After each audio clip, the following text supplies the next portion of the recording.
সকালবেলায় স্কুলে যাওয়ার জন্য আম্মুর কাছে গিয়ে বললাম, আম্মু কিছু টাকা দাও, আমি স্কুলে যাব।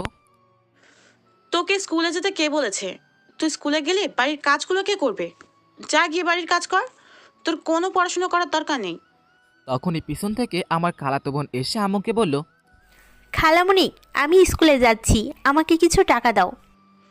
এই নে টাকা, এখানে 300 টাকা আছে। আর দেখে শুনে যাবি স্কুলে। আমার সুইট খালামণি, থ্যাংক ইউ, বাই বাই। ও আপনাদের তো বলতেই ভুলে গেছি, আমার খালাতো বোন আমাদের সাথেই থাকে। আসলে খালা খালু একটা গাড়ি অ্যাক্সিডেন্টে মারা যায়, তারপর থেকেই চম্পা আমাদের সাথেই থাকে। যেদিন থেকে চম্পা আমাদের বাড়িতে এসছে ওই দিন থেকেই আমাকে আব্বু আম্মু অবহেলা করতে শুরু করেছে। তার নমুনা তো কিছুক্ষণ আগেই দেখলেন। এখন গল্পে আসা যাক। চম্পা চলে গেল, এদিকে আমি বাড়ির সব কাজ করে স্কুলে যাওয়ার জন্য রওনা দিলাম। স্কুলে আসতে অনেক লেট হয়ে গেছে, এটা নতুন কিছু নয়। আমার স্কুলে আসতে ডেইলি লেট হয়। বাড়ির সবগুলো কাজ করার পর স্কুলে আসতে হয়, সেই জন্য লেট হয়ে যায়। স্কুলে আসার সাথে সাথে ক্লাসে গেলাম। ক্লাসে ঢুকে স্যারের কিছু কথা শুনে নিজের বেঞ্চে গিয়ে বসলাম। স্কুলে শুধু আমার একটা বন্ধু আছে, সে হলো বিকি, যার কাছে নাকি আমি আমার সব কিছু শেয়ার করি। আমি ওর পাশে বসতে জিজ্ঞেস করলো, কি রে, তোর আজকে লেট হলো কেন? নতুন করে তোকে কি বলবো, ডেইলি যেই জন্য লেট হয় আজকেও সেই জন্যই লেট হয়েছে। তোকে কতবার বলেছি যে আমার সাথে থাকতে, কিন্তু তুই তো আমার কোনো কথাই শুনিস না। কি করব বল, ওরা যতই অবহেলা করুক না কেন, ওরা তো আমার বাবা মা, ওদেরকে ছেড়ে আমি কি করে থাকতে পারি তুই বল। ঠিক আছে, তোর যা খুশি কর। এই ছেলে, কিসের এত কথা? হ্যাঁ, ক্লাসে কি তোমরা কথা বলতে আসো? চুপ করে বসো। স্যারের ধমক শুনে আমরা দুজনে চুপ হয়ে গেলাম। তারপর এক এক করে সব ক্লাস করে বিকির সাথে বাসায় যেতে লাগলাম।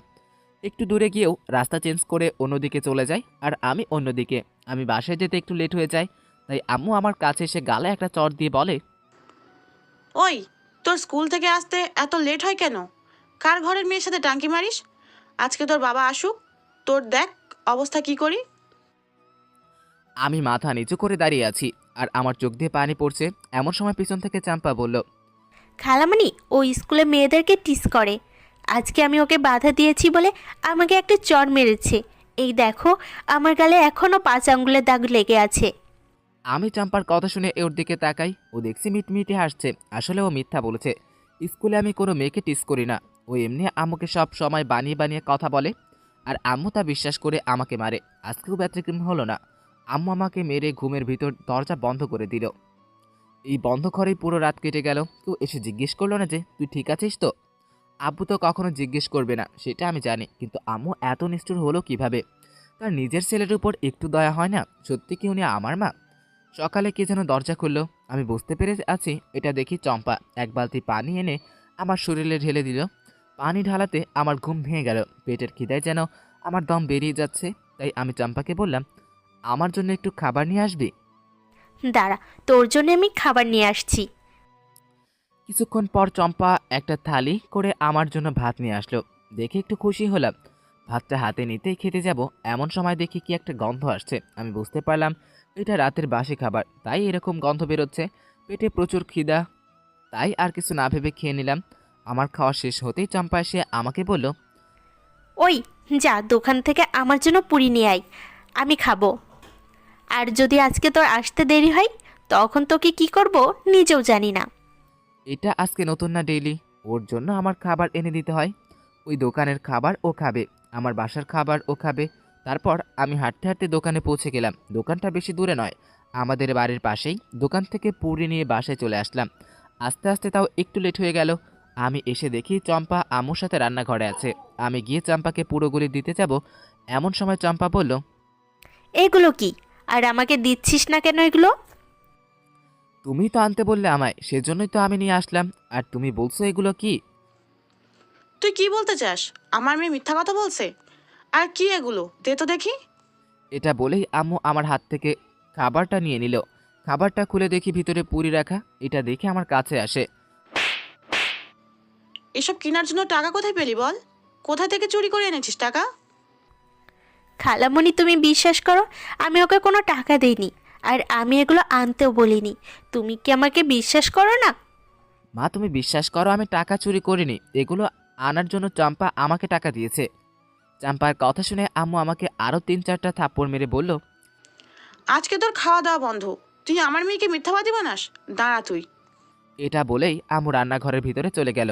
ওখানে গরম তেল দেওয়া একটা চামচ ছিল, ওটা এনে আমার হাতে লাগিয়ে দিল। আহ! আম্মু ছাড়ো, আমার হাতটা জ্বলে যাচ্ছে। মজিবুর কাঁদতে লাগলো। ওর হাতটা পুরো লাল হয়ে গেছে। তারপর মজিবুরের মা ওকে রুমে নিয়ে গিয়ে দরজা বন্ধ করে রেখে দিল। আমার মেয়ের উপর দোষ দেওয়া, আজকে তোকে ঘর থেকেই বের হতে দেব না। এটা বলেই আম্মু দরজা বন্ধ করে চলে গেল। আর আমার হাতটা অনেক জ্বলতেছে, কিন্তু কিছু করতে পারছি না, শুধু কান্নাই করে যাচ্ছি। এখন তো আব্বুও বাসায় নেই, উনি অফিসের কাছে বাইরে আছে। আমি কাঁদতে কাঁদতে কখন যে অজ্ঞান হয়ে গেলাম জানি না। সন্ধ্যার সময় আম্মু আমার ঘরের দরজা খুলে আমাকে ডাকতে লাগলো, কিন্তু আমার কোনো আওয়াজ না শুনতে পেয়ে চম্পাকে একটু পানি নিয়ে আসতে বলল। আম্মুর কথা মতো চম্পা পানি নিয়ে আসলো, কিন্তু চম্পা ঠান্ডা পানি না এনে গরম পানি নিয়ে আসলো। আম্মু পুরো পানি আমার শরীরে ঢেলে দিল। আমি ধরফড়িয়ে উঠলাম। একই তো হাতের জ্বালা, অন্যদিকে গরম পানি। শরীরটা মনে হচ্ছে আর চলতেছে না। আমি ভালো করে বুঝতে পারতেছি না, আমার শরীরের অনেক জায়গায় ফোসকা পড়ে গিয়েছে গরম পানির জন্য। আম্মু আমাকে বলল, যা গিয়ে বাজার করে নিয়ে আয়। যদি বাজার করে নিয়ে আসতে পারিস তাহলে আজকে তুই খাবার পাবি, নয়তো না। আমি ভালো করে হাঁটতে পারছি না, তাও বাজারে চলে গেলাম। এদিকে হাতটা অনেক জ্বালা পোড়া করছে, তাই একটা মেডিকেলে গিয়ে আমার হাতে ব্যান্ডেজ করে নিলাম। তারপর বাজার করে বাসায় চলে আসলাম। ওই বাজারগুলো এত কম কম কেন? তোকে আমি কি কম টাকা দিয়েছিলাম? তুই এত কম বাজার নিয়ে আসলি কেন? আম্মু একটা মেডিকেলে গিয়েছিলাম, সেজন্য কিছু টাকা খরচ হয়ে গেছে। আমি ভেবেছিলাম আম্মু কিছু বলবে, কিন্তু আম্মু কিছু না বলে বাজারে ব্যাগটা নিয়ে চলে গেল। রাতের বেলা খাবার খেয়ে শুয়ে পড়লাম। পরদিন নিয়মিত সেগুলো করে বাসার কাজ শেষ করে স্কুলে গেলাম। স্কুলে গিয়ে বিকির সাথে দেখা হয়ে গেল। আজকে হাতা ফুল শার্ট পরে আসছি, কারণ আমি চাই না আমার হাত পুরোটা কেউ দেখুক তাই। কি রে, আজকে এই শার্ট পরে আসলি কেন? বিকি আমার হাতে ধরে কথাটা বলল। কি হয়েছে তোর হাতে দেখি? বিকি আমার হাতটা দেখে বলল, এটা কিভাবে হলো? আরে এগুলো কিছু না, রান্না করতে গিয়ে একটু তেল পড়ে গিয়েছিল। তুই এখন আমাকে মিথ্যা কথা বলবি? তুই জানিস তুই যদি মিথ্যা কথা বলিস আমি তোর মিথ্যাটা ধরে ফেলি। এখন তুই সত্যিটা বল। তারপর আমি বিকিকে সব খুলে বললাম। বিকির চোখেও পানি চলে আসলো। তুই এত অত্যাচার সহ্য করিস কিভাবে রে? তোর কি কষ্ট হয় না? আরে এসব ছাড় তো, এখন চল ক্লাসে। আসলে আজকে স্কুলে একটু জলদি চলে এসেছি, লেট হয়নি। ক্লাসের ভিতরে গিয়ে দেখি আজকে একটা নতুন মেয়ে এসছে, দেখতে অনেক সুন্দর। আমাকে দেখে মেয়েটার পাশে বসে থাকা আরেকটা মেয়ে ওই মেয়েটার কানে যেন কি বলল। কথাটা শুনে মেয়েটা কেমনভাবে যেন আমার দিকে তাকালো। আমি ওইদিকে নজর না দিয়ে নিজের বেঞ্চে এসে বসলাম। আমি আর বিকি সবসময় প্রথম বেঞ্চে বসি, কারণ আমি আর বিকি স্কুলের ফার্স্ট বয়। আমি সবসময় স্কুলে প্রথম আসি পরীক্ষায়, আর বিকি দ্বিতীয়। এই জন্যই আমি যদি স্কুলে লেট করে আসি তাও কোনো স্যার আমাকে কঠোরভাবে কথা বলে না। ওইসব বাদ দেন। 5 মিনিট পরে স্যার ক্লাসে প্রবেশ করলো। আমরা সবাই দাঁড়িয়ে ওনাকে সালাম দিলাম। উনি সালাম নিয়ে আমার দিকে তাকিয়ে বলল, আজকে তুমি এত জলদি চলে আসলে? হ্যাঁ স্যার। এখন ক্লাসে মন দাও। তারপর স্যার ক্লাস করাতে লাগতেন। এভাবেই একে একে সবগুলো ক্লাস শেষ হয়ে গেল। এইভাবে দেখতে দেখতে আরও অনেক দিন কেটে গেল। এখন আব্বু বাসায় চলে এসেছে। আব্বু বাসায় থাকলে আম্মু আমাকে দিয়ে এত কাজ করায় না। বাড়িতে শুধু আব্বুই আমাকে একটু ভালোবাসে, আর কেউ হয়তো ভালোবাসে না। সবাই নিজের ঘাড়ের বোঝা ভাবে। আজকে স্কুলে একটু জলদি চলে গেলাম। এই জলদি যাওয়াটা যে আমার জীবনে কাল হয়ে দাঁড়াবে আমি কখনো ভাবতেও পারিনি। আমি স্কুলে গিয়ে একটি গাছের নিচে বসে বই পড়ছিলাম। এমন সময় একটা ছেলে এসে বলল, ছেলেটাকে আমি চিনি না, আমাদের সাথেই পড়ে।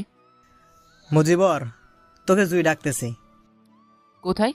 ক্লাসের ভিতর কেন জানি ডাকতেছি, তোকে জলদি যেতে বলছি। জুই হচ্ছে ওই নতুন মেয়েটা। আমিও কিছু না ভেবে ওইদিকে যেতে লাগলাম। আস্তে আস্তে সবাই স্কুলে আসতে লাগলো, আর আমি ক্লাসের ভিতর গিয়ে এদিক ওদিক তাকাতে লাগলাম, কিন্তু কই কেউ তো নেই। কেউকে না দেখতে পেয়ে যখন আমি ক্লাস থেকে বাইরে আসতে যাব তখনই দরজার দিকে তাকাতেই দেখি জুই দরজাটা লাগিয়ে দিয়েছে। ও দরজার সামনে দাঁড়িয়ে আছে। কি হলো, তুই এইভাবে দরজা বন্ধ করলি কেন? তুই এই স্কুলে থাকলে আমি কখনো ফার্স্ট আসতে পারবো না, তাই তোকে আমি আর এই স্কুলে থাকতে দেব না। তুই দেখ তোকে কিভাবে স্কুল থেকে বের করি। এটা বলেই ওর ওর নিজের ওড়নাটা আমার মুখের উপর ছুঁড়ে মারলো। তারপর নিজের হাতের কাপড়গুলো ছিঁড়তে লাগলো। আরও অনেক জায়গায় কাপড়টা ছিঁড়ে ফেললো। আমি দৌড়ে রুম থেকে বেরিয়ে যেতে চেয়েছিলাম, কিন্তু ও আমাকে জড়িয়ে ধরে নিচে পড়ে যায় আর চিল্লাতে থাকে, বাঁচাও, কেউ আছো? থাকলে আমায় বাঁচাও, এই নরপশুটা আমার ইজ্জতের উপর হামলা দিয়েছে, কেউ থাকলে বাঁচাও আমায়। ছাড় বলছি আমায়।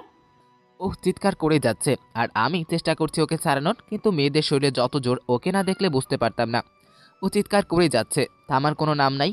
আমি ওর মুখ চেপে ধরার চেষ্টা করলাম, কিন্তু পারিনি। ওর সাথে একসময় ধস্তাধস্তি শুরু করে দিলাম। ওর সাথে ধস্তাধস্তি করার সময় ওর হাতের নখের আঁচড় লাগলো আমার শরীরের অনেক জায়গায়। আরও ওর কিছুক্ষণ পরেই কে যেন দরজাটা ভেঙে ফেললেও ভিতরে ঢুকে গেল। আমি কিছু বুঝে ওঠার আগেই কয়েকজন এসে আমাকে মারতে লাগলো। আমাকে মারতে মারতে ক্লাসরুম থেকে বের করলো। আমাকে কিছু বলার সুযোগই দিচ্ছে না ওরা। ওরা আমাকে মাঠের মাঝখানে নিয়ে আসে। তখন বিকি এসে ওদেরকে থামায়। তারই কিছুক্ষণ পর স্কুলের সব স্যার ম্যাডামরা চলে আসে। আমাকে আর জুইকে হেড স্যারের কাছে নিয়ে যাওয়া হয় আর আমার আব্বুকে স্কুলে আসতে বলে। কিছু সময় পর আব্বু স্কুলে চলে আসে। আব্বু আসতেই হেড স্যার বলতে লাগলেন, আপনার ছেলে আজকে এই মেয়েটার ইজ্জত নষ্ট করতে চেয়েছিল, এখন আপনি বলেন আমি ওকে কি শাস্তি দেব? আব্বুও মাথা নিচু করে দাঁড়িয়ে আছে, কিছুই বলছে না। কি হলো বলেন, ওকে এখন আমি কি শাস্তি দেব? আপনার যা ইচ্ছে হয় আপনি করেন স্যার, আমি কিছু বলবো না। হেড স্যার আমাকে স্কুল থেকে বের করে দিল। আমি জুইয়ের দিকে তাকিয়ে দেখি ও মুসকি মুসকি হাসছে। ও আজকে সাকসেস হয়েছে। ওকে তো আমি কখনো ক্ষমা করব না। ওর একটা মিথ্যা কথাই আমার পুরো লাইফটাই বরবাদ করে গেল। আমি স্কুল থেকে বেরিয়ে যাচ্ছি আর সবাই বলা বলি করছে, ওই দেখ একটা ধর্ষক। সবাই এটা বলছে আর থুতু দিচ্ছে। আমি মাথা নিচু করে আব্বুর সাথে বাসায় চলে আসলাম। বাসায় আসতেই আব্বু তার প্যান্টের বেল খুলে আমাকে মারতে শুরু করলো। একসময় মারা বন্ধ করে দিয়ে আমার রুম থেকে চলে গেল। কিছুক্ষণ হাতে একটা ব্যাগ নিয়ে এসে আমার মুখে ছুঁড়ে মারলো। তোর মতো ছেলে আমার দরকার নেই, তুই বেরিয়ে যা আমার বাড়ি থেকে। আমি আজ থেকে জানবো আমার কোনো ছেলে সন্তান নেই। তুই বেরিয়ে যা আমার বাড়ি থেকে, তোর মুখটাও আমি দেখতে চাই না। আম্মু পাশেই দাঁড়িয়ে আছে, কিন্তু একটা কথা বললো না। চাম্পা বাড়িতে নেই, স্কুলে আছে। আব্বু এসে আমাকে টানতে টানতে বাড়ির বাইরে নিয়ে আসলো। ধাক্কা মেরে বাড়ি থেকে বের করে দিল। আমি ধাক্কা সামলাতে না পেরে গিয়ে রাস্তায় পড়লাম। তখন মাথাটাও একটা পাথরের বাড়ি খেয়ে রক্ত বেরোতে লাগতো। মনে যে ব্যথা লেগেছে, এই ব্যথার সামনে তো মাথার ব্যথা কিছুই না। আজকে কেন জানি মুখ দিয়ে কোনো কথাই বের হচ্ছে না। কি করব, কোথায় যাব কিছুই ভাবতে পারছি না। আমি ব্যাগটা হাতে নিয়ে হাঁটতে লাগলাম। হাঁটতে হাঁটতে আমাদের বাসার পাশেই একটা রেলওয়ে স্টেশন আছে, ওখানে চলে আসলাম। এসে একটা চেয়ারে বসলাম। শরীরটা প্রচুর ব্যথা করছে। ওখানে চেয়ারে ঘুমিয়ে পড়লাম। কখন নিজেও জানি না। ঘুম ভাঙলো ট্রেনের শব্দে। আমি ঘুম থেকে উঠে কিছু না ভেবেই ট্রেনে উঠে পড়লাম। জানি না এই ট্রেন কোথায় যাবে। ট্রেনে উঠে একটা সিটে গিয়ে বসলাম। কিছুক্ষণ পরে ট্রেন ছেড়ে দিল। অজানা এক গন্তব্যের উদ্দেশ্যে রওনা দিলাম। কিছুক্ষণ পর একটা টিটি আসলো। ওই ছেলে, তোমার টিকিট বের করো। আমার কাছে তো কোনো টিকিট নেই। টিকিট নেই তাহলে ট্রেনে উঠছিলে কিভাবে? আর তোমার শরীরে এসব কি? কে মারলো এভাবে? আমি কিছু না বলে কেঁদে দিলাম। কি হলো বাবা, তুমি কাঁদছো কেন? আমি লোকটাকে আজকে কি কি হলো সব খুলে বললাম। আমার কথা শুনে দেখি লোকটার চোখে পানি চলে আসলো। তারপর লোকটা ওনার হাতে যে বইটা ছিল ওটাতে কি যেন লিখতো। তারপর আমার কাছে একটা বই কাগজ দিল। এই নাও, আমার উপর যদি কোনো টিটি আসে তাহলে ওনাকে এই কাগজটা দেখিও, তাহলে উনি তোমাকে আর কিছুই জিজ্ঞেস করবে না। ঠিক আছে আঙ্কেল, কিন্তু এই ট্রেন যাবে কোথায়? এই ট্রেন মুম্বাই যাবে। তারপর উনি চলে গেল আর আমি সিটে শুয়ে পড়লাম। শরীরটা অনেক ব্যথা করছে তো তাই। কখন যে ঘুমিয়ে গেছি আমি নিজেও জানি না। ঘুম ভাঙলো অনেক লোকের হইচইয়ের আওয়াজে। ঘুম থেকে উঠে দেখি ট্রেন একটা জায়গায় দাঁড়িয়ে আছে। আমি হাত থেকে ব্যাগটা নিয়ে ট্রেনের বাইরে চলে আসলাম। একটা লোককে জিজ্ঞেস করলাম এই জায়গার নাম কি। উনি বললেন এটা মুম্বাই। তারপর আমি হাঁটতে হাঁটতে একটা দোকানের সামনে গেলাম। ব্যাগের চেনটা খুলতেই দেখি ব্যাগে কিছু টাকা রাখা আছে। আমি বুঝতে পারলাম আব্বুই হয়তো কিছু টাকা রেখে দিয়েছেন। 10 টাকা দিয়ে একটি পানির বোতল কিনলাম। চোখে মুখে পানি দিয়ে কিছু পানি খেয়ে নিলাম। পেটে প্রচুর ক্ষুধা, তাই দোকান থেকে ইডলি কিনে খেতে লাগলাম। খাওয়ার পর দোকানিকে টাকা দিয়ে ব্যাগটা নিয়ে রেলওয়ে স্টেশন থেকে বাইরে আসলাম। কোথায় যাব কিছুই তো চিনি না এখানকার, তাই হাঁটতে লাগলাম। হাঁটতে হাঁটতে অনেক দূর চলে আসলাম। রাতও অনেক হয়ে গেছে, তাই ভাবলাম কোনো একটা জায়গায় গিয়ে ঘুমাতে হবে। তাই আশেপাশে তাকাতে লাগলাম, কিন্তু ঘুমানোর মতো কোনো জায়গা নেই। তাই আরও হাঁটতে লাগলো। হেঁটেই যাচ্ছি, তখনই মনে হচ্ছে কারো চিৎকার আওয়াজ শুনলাম। আশেপাশে তাকিয়ে কাউকে দেখতে পারছি না, শুধু আওয়াজ শোনা যাচ্ছে। মনে হচ্ছে কোনো মেয়ে হবে। কিছুক্ষণ খোঁজার পরে পেয়ে গেলাম। একটা পার্কের ভিতর থেকে আসছে আওয়াজটা। আমি গেটের কাছে গিয়ে দেখি দুইটা ছেলে একটা মেয়েকে জোর জবরদস্তি করে কোথায় যেন নিয়ে যাওয়ার চেষ্টা করছে। আমি একবার ভাবলাম ওদের দুজনকে গিয়ে বাধা দিব, কিন্তু মনে পড়ে গেল তাদের সাথে তো পারবো না। তাই একটা বুদ্ধি খেলিয়ে আমার ব্যাগ থেকে আমার বাটন ফোনটা বের করলাম। আসলে ওই বাটন ফোনটা আমি অন্যদের ধান খেতে লাগিয়ে দেওয়ার ওরা টাকা দিত, আর আমি টাকাটা জমিয়ে এটা কিনেছিলাম। ওসব বাদ দেন, আমি মোবাইলটা বের করে পুলিশের গাড়িতে যেরকম হরেন থাকে ওইরকম একটা হরেন লাগালাম। এরকম আওয়াজ শুনে ছেলে দুটো মেয়েটাকে দেখেই দৌড়ে পালিয়ে গেল। ছেলে দুটো চলে যেতেই আমি মেয়েটার কাছে গেলাম। আমি গিয়ে দেখি মেয়েটা ভয়ে কাচুমুচু হয়ে বসে আছে। আমি গিয়ে কাঁধে হাত রাখতেই আমাকে কিছু করবেন না, আমাকে ছেড়ে দেন প্লিজ। আমি বুঝতে পারলাম মেয়েটা হয়তো অনেক ভয় পেয়ে আছে। আরে আপু, ওই ছেলে দুটো চলে গেছে, আপনি এখন নিশ্চিন্তে থাকতে পারেন। কে তুমি? আমি কি সেটা তো এখন আমি নিজেও জানি না। আপনি আমার কথা সারেন, আপনার বাসা কোথায় চলেন, আপনাকে বাসায় পৌঁছে দিয়ে আসি। এখান থেকে কিছু দূরে আমার বাসা, কিন্তু তোমাকে দেখে মনে হচ্ছে তুমি বাসা থেকে পালিয়ে এসেছো। কোথায় যাবে তুমি এখন?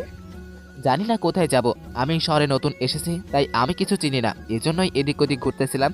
আর তখনই আপনার আওয়াজ শুনতে পাই, তারপর তো আপনি জানেনই। তোমাকে আর কোথাও যেতে হবে না, তুমি আমার সাথে চলো আমার বাসায়।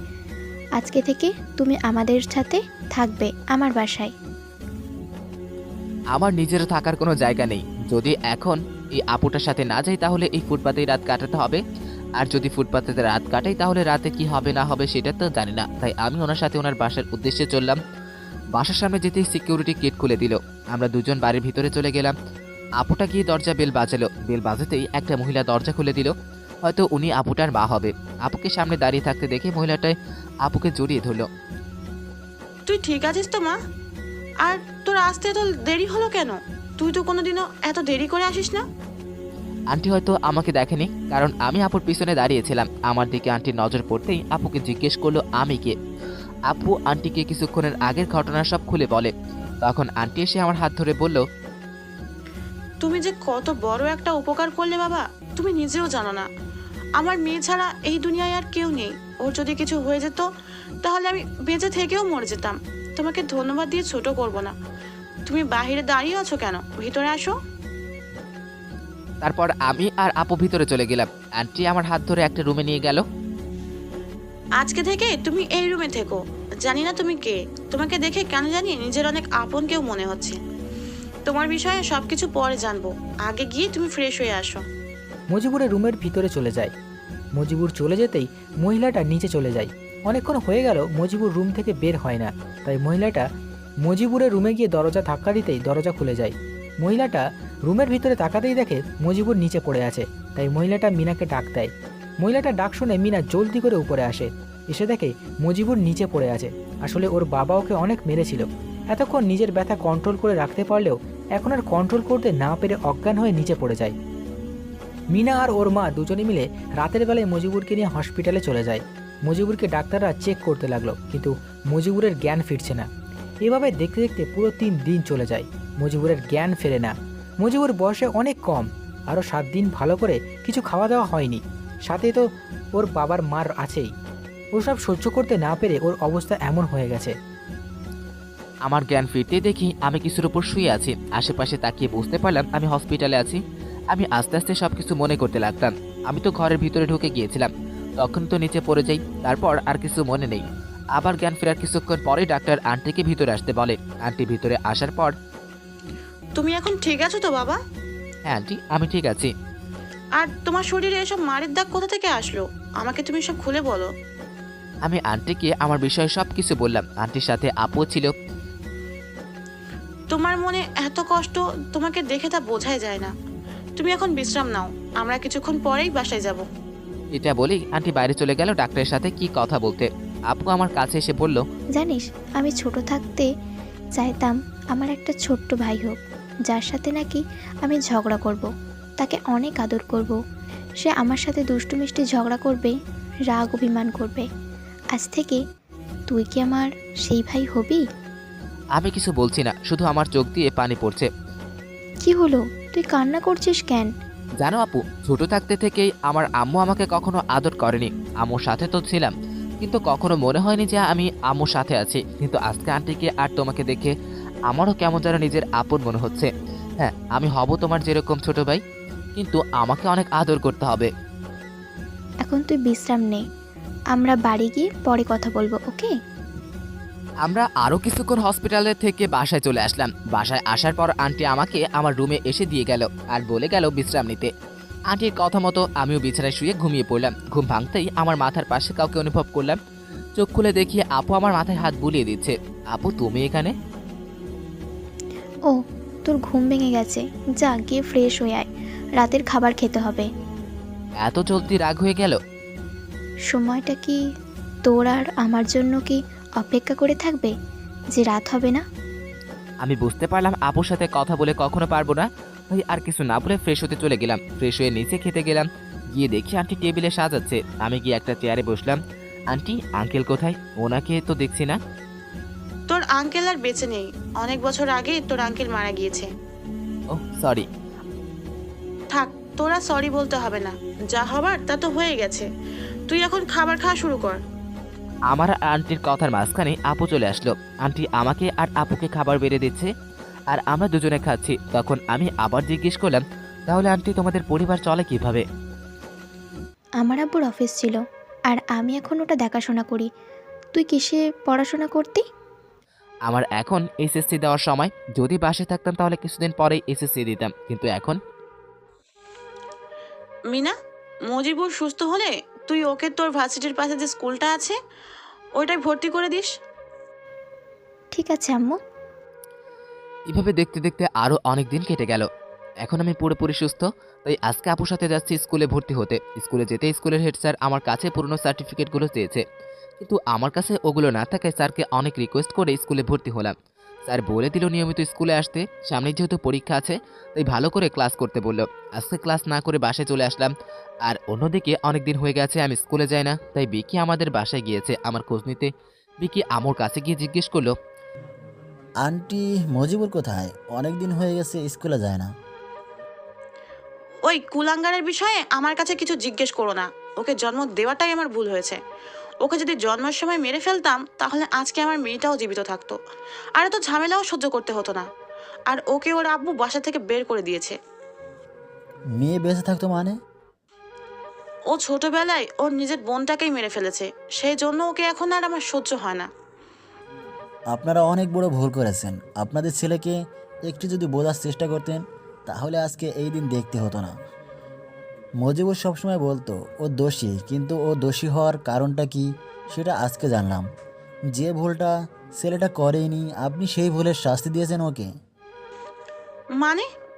ও সবসময় আমাকে একটা গল্প বলতো, আমি কখনো ভাবতে পারিনি ও যে গল্পটা বলতো সেটা নিজের জীবন কাহিনী। কতই না বোকা ছিলাম আমি। কি বলছো এসব তুমি? আমি তো কিছুই বুঝতে পারছি না। রনিমা মুজিবরের জন্য মারা যায়নি, আপনারা এটা ভুল জানেন। মুজিবর তো জানতো না যে ওর পিছনে পিছনে রমিনা পুকুরে নেমেছিল। তুমি এসব জানলে কিভাবে? বললাম না, মুজিবর সবসময় একটা গল্প করতো, এই গল্পটাই ও সবসময় বলতো আর কান্না করতো। ওই দিন কী হয়েছিল আপনি জানেন? জানবেন কি করে? কখনো তো জানার চেষ্টাই করেননি।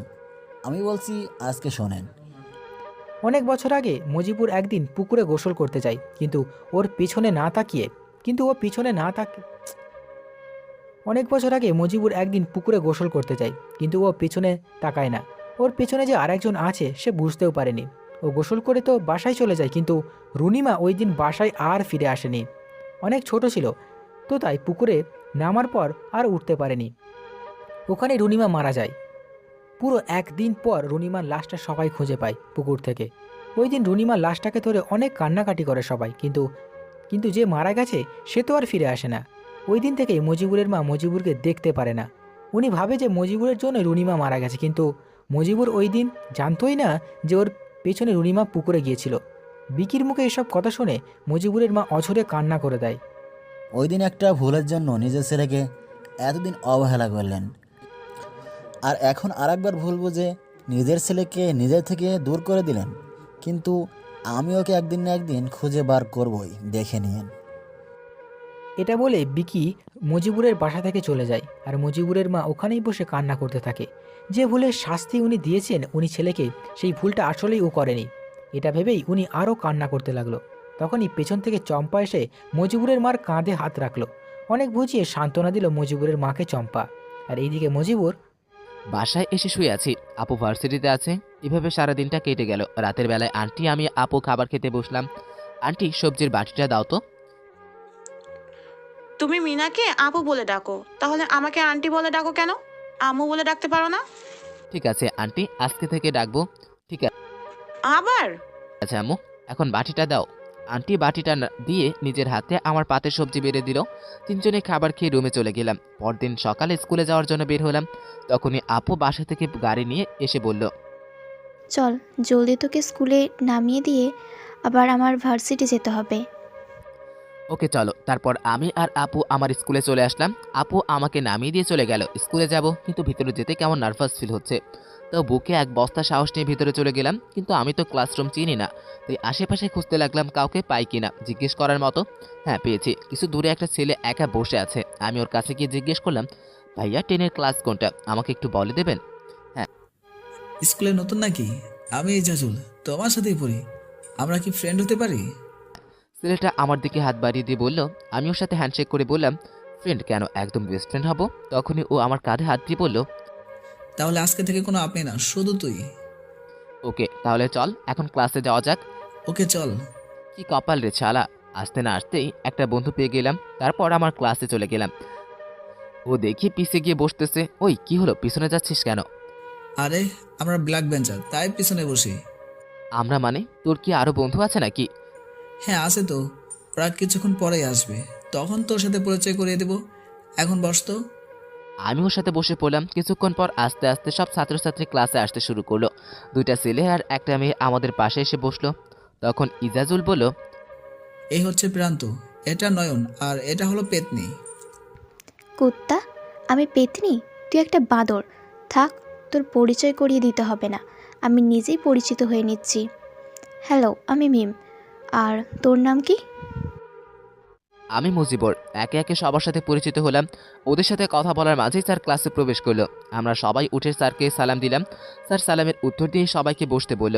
আমরাও বসে পড়লাম। স্যার ক্লাস করাতে লাগলেন। স্যার ক্লাস করাচ্ছে, এমন সময় একটা মেয়ে দৌড়ে ক্লাসের ভিতর ঢুকে পড়ল স্যারের অনুমতি ছাড়াই। এটা দেখে তো আমি হা করে তাকিয়ে রইলাম মেয়েটার দিকে। মেয়েটা দেখতেও অনেক সুন্দর, ক্রাশ খাওয়ার মতো। মেয়েটা সোজা এসে আমাকে ধাক্কা দিয়ে আমার পাশে বসে পড়ল। স্যারকেও দেখলাম, কিছু বলল না, বুঝতে পারলাম না কিছু। তাই আমিও চুপচাপ ক্লাস করতে লাগলাম। এভাবে দেখতে দেখতে আজকের ক্লাসগুলো শেষ হয়ে গেল। ক্লাস শেষ করে আমরা সবাই একসাথে বের হলাম। ওই মেয়েটাও দেখি আমাদের সাথে বের হলো ক্লাস থেকে। তাই আমি ইজাজুলকে জিজ্ঞেস করলাম, মেয়েটাকে? ও হচ্ছে মাসুমা, আমাদের ফ্রেন্ড। আমার সাথে পরিচিত করিয়ে দিলি না তো? দাঁড়া, পরিচিত করিয়ে দিই।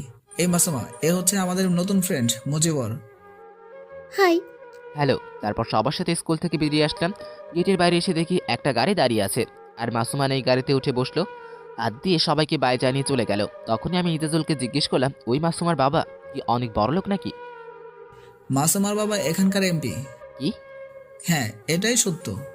এই জন্যই তো বলি, ক্লাসে এভাবে হুট করে ঢুকে পড়ার পরেও স্যার ওকে কেন কিছু বলল না। তোর হয়েছে, এখন চল বাসায় যাওয়া যাক। তুই কোন দিকে যাবি?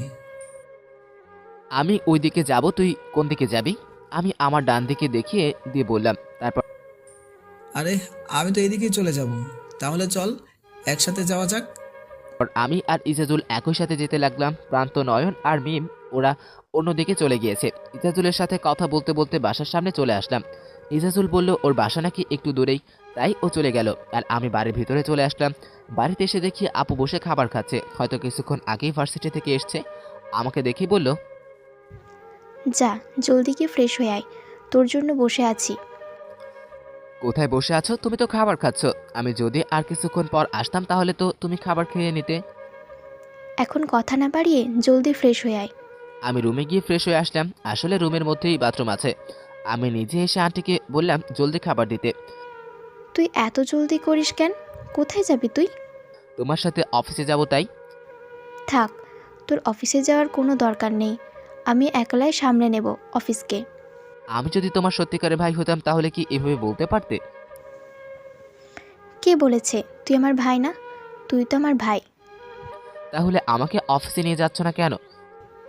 তুই অফিসে গিয়ে কি করবি? তোর কি বয়স হয়েছে ওখানে যাওয়ার মতো? তুমি অফিসে কাজ করবে আর আমি কোম্পানির ভিতরে। তুই অফিসে গিয়ে কি করবি? তোর কি বয়স হয়েছে ওখানে যাওয়ার মতো? ওকে, তুই রেডি হ, আমি অপেক্ষা করছি তোর জন্য। পরে খাওয়া দাওয়া করে রেডি হয়ে আপুর সাথে কোম্পানিতে চলে আসলাম। এটা একটা ফুড কোম্পানি। এখানে ফুড রেডি করা হয়, যেমন ধরেন বন, লেজ, সেলাই, ছোট বাচ্চাদের চকলেট, আরও নানান ধরনের জিনিস। সেগুলো নিয়মিত সবাই ব্যবহার করে। আপু আমাকে কোম্পানিটা ঘুরিয়ে ঘুরিয়ে দেখাচ্ছে, আর আমি ওনার ছোট ভাই বলে সবার সাথে পরিচয় করিয়ে দিচ্ছে। কোম্পানিতে একটা জিনিস খেয়াল করলাম, ম্যানেজার কেমনভাবে যেন আপুর দিকে তাকিয়েছিল। ম্যানেজারটা আপুর বয়সেরই হবে। পুরো কোম্পানিটা ঘুরে দেখলাম আপুর সাথে। আজকের দিনটা আপুর সাথে ঘুরতে ঘুরতেই চলে গেল। রাতের বেলা আপুর সাথে বাসায় চলে আসলাম। অন্যদিকে আম্মু আব্বুকে আমার বিষয়ে সব খুলে বলল। যে দোষে আম্মু আমাকে এতদিন শাস্তি দিত ওই দোষটা আমি করিনি। এটা শুনে আব্বু একটু রাগ করলো আম্মুর উপর। আম্মু কেঁদে কেঁদে আব্বুকে বলল যাতে আমাকে খুঁজে বার করে। এইদিকে আমি রাতের খাবার খেয়ে শুয়ে পড়লাম। পরদিন সকালে ঘুমিয়ে আছি, এমন সময় অনুভব করলাম আমার উপর পানি পড়ছে। আমি চোখ খুলে দেখি আপু আমার চোখে পানি ছিটিয়ে দিচ্ছে। কি হলো আপু, এইভাবে পানি দিচ্ছ কেন? জলদি ওঠ, টাইম দেখেছিস? কয়টা বাজে? স্কুল যাবি না? আমার পাশে আমার বাটন ফোনটা ছিল। ফোনটায় কোনো সিম নেই, শুধু গেম খেলা যায় আর গান শোনা যায়। ওই ফোনটায় আমি দেখি স্কুলের টাইম হয়ে গেছে, তাই জলদি উঠে রেডি হয়ে স্কুলে যাওয়ার জন্য রওনা হয়ে গেলাম। আজকেও আপু আমাকে নামিয়ে দিয়ে গেল স্কুলের সামনে। আমি ভিতরে চলে গেলাম। আজকেও গিয়ে দেখি সেম জায়গায় ইজাজুল দাঁড়িয়ে আছে, যেখানে কালকে দাঁড়িয়েছিল ওই জায়গায়। আমি ওর কাছে গিয়ে, ওই তুই ডেলি ডেলি এখানে দাঁড়িয়ে থাকিস কেন বলতো? এই যে দেখছিস এই মেয়েটা হলো আমার ক্রাশ। এই ডেলি এখানে বসে থাকে, তাই আমি এখানে দাঁড়িয়ে ওকে দেখি। ইজাজুল দূরে বসে থাকা অনেকগুলা মেয়েকে দেখিয়ে বলল, আরে ওখানে তো অনেকগুলা মেয়ে, ওখানে তোর ক্রাশ কোনটা কি করে জানবো? আরে দেখছিস না, ওই যে লাল রঙের একটা ড্রেস পরে, ওইটা। তা এখানে দাঁড়িয়ে না থেকে ওরে গিয়ে প্রপোজ করে দিলেই তো পারিস। আরে সাহস হয় না, ওর সামনে গেলে কেমন যেন হাঁটু কাঁপে। শালা, তাহলে তোর প্রেম করতে হবে না, তুই চল ক্লাসে। এভাবে দেখতে দেখতে আরো অনেক দিন কেটে গেল। অন্যদিকে আব্বু আম্মু বিকি সবাই আমাকে খুঁজছে, কিন্তু কোথাও পাচ্ছে না। আর এদিকে আমি হেব্বি আছি। স্কুলে যাই, স্কুল থেকে কোম্পানিতে যাই, খাই, শুয়ে থাকি, এভাবেই চলে গেল দিনগুলো। আজকে স্কুলে যেতে একটু লেট হয়ে গেল, তাই ওইদিকে ইজাজুল আর মাসুমার কথাবার্তা। ইজাজুল, তুই একটা জিনিস খেয়াল করেছিস? কি? মজিবুর কেমন জানি সব মেয়েদের থেকে দূরে দূরে থাকে।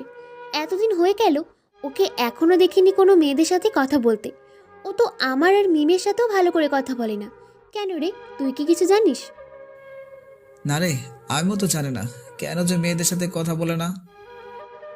আজকেও আসুক, ওকে জিজ্ঞেস করব কেন ও মেয়েদের থেকে এত দূরে দূরে থাকে।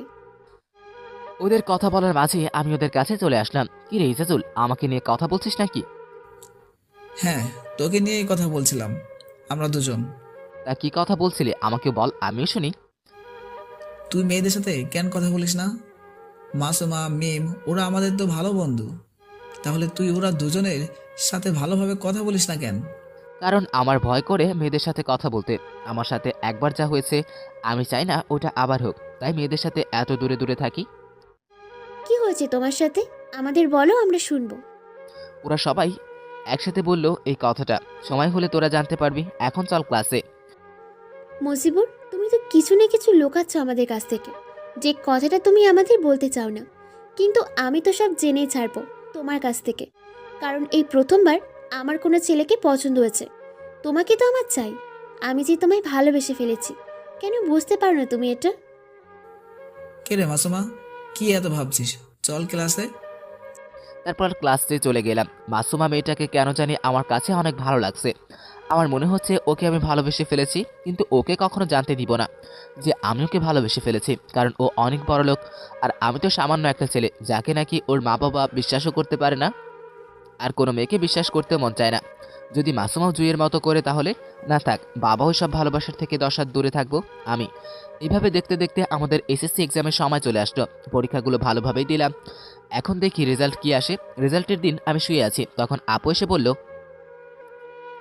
ওই, আজকে না তোর রেজাল্ট দেওয়ার দিন, তাহলে তুই শুয়ে আছিস কেন? যা, গিয়ে তোর রেজাল্ট দেখে আয়। আপুর কথা মতো উঠে আমি স্কুলে চলে গেলাম রেজাল্ট দেখার জন্য। স্কুলে গিয়ে দেখি সকল ছাত্রছাত্রী ভিড় করে রেজাল্ট দেখার জন্য হইচই করছে। রেজাল্টের বোর্ড লাগিয়ে দিয়েছে, সবাই রেজাল্ট দেখছে। আর কেউ হাসি খুশি চলে যাচ্ছে, আর কেউ মুখটা কালো করে চলে যাচ্ছে। আমি ইজাজুল, মাসুমা, মিম, প্রান্ত, ওর নয়ন সবাই একসাথে বসে আছি। দোস্ত, আজকে যদি তোদের রেজাল্ট ভালো আসে তাহলে তোরা সবাই মিলে আমাকে একটা ট্রিট দিবি তো? ওই মজিবুর, ওকে একটা লাথি দিয়ে এখান থেকে ফেলে দে তো। কেন? শালা এমনভাবে কথা বলতেছে যেন আজকে ও রেজাল্ট দেবে না। তোদের ফালতু কথা ছাড় তো। রেজাল্ট ভালো হবে না খারাপ হবে এটা ভাবতে ভাবতে আমার মাথা নষ্ট হয়ে যাচ্ছে। আর তোরা এখানে ফালতু বকবক করছিস। তোরা চারটেকেই লাথি মেরে ফেলে দিতে হবে আজ। কেন, আমরা আবার কি করলাম? সবাই রেজাল্ট দেখছে আর তোরা এখানে বসে আছিস কেন? গিয়ে রেজাল্টটা দেখে আয় না রে। ওকে, তোরা বস, আমি গিয়ে তোদের সবার রেজাল্টটা দেখে আসছি। এটা বলেই প্রান্ত চলে গেল রেজাল্ট দেখার জন্য। কিছুক্ষণ পর, ওই, কি হয়েছে? এভাবে আসতেছিস কেন? আমাদের রেজাল্টের খবর কি? সবার রেজাল্ট ভালো হয়েছে, সবার রেজাল্ট ভালো হয়েছে, কিন্তু মজিবরের ওই আমার রেজাল্ট কি হয়েছে, ভালো হয়নি? শালা ভালো হয়নি। চল, আমাদের সবাইকে এখন তুই ট্রিট দিবি। তুই এসএসসিতে সব থেকে ভালো রেজাল্ট করেছিস, এই স্কুলে সবচেয়ে ভালো রেজাল্ট তোর। সত্যি? না হলে কি আমি মিথ্যে বলছি? বিশ্বাস না হলে তুই নিজে গিয়ে দেখে আয়। তখন আমি সবাইকে ধাক্কিয়ে বোর্ডের সামনে চলে গেলাম। বোর্ডের রেজাল্ট দেখে তো আমি খুশিতে আত্মহারা হয়ে গেলাম। সবার উপরের নামটা আমার। আমি ওদের কাছে, চল আজকে তোদের সবাইকে ট্রিট দিব। তারপর ওরা সবাইকে ট্রিট দিয়ে বাসে চলে আসলাম। আন্টিকে আমার রেজাল্টের কথা বলায় আন্টি অনেক খুশি হলেন। আন্টিকে জিজ্ঞেস করলাম আপু কথায়। আন্টি বলল আপু নাকি কোম্পানিতে গেছে।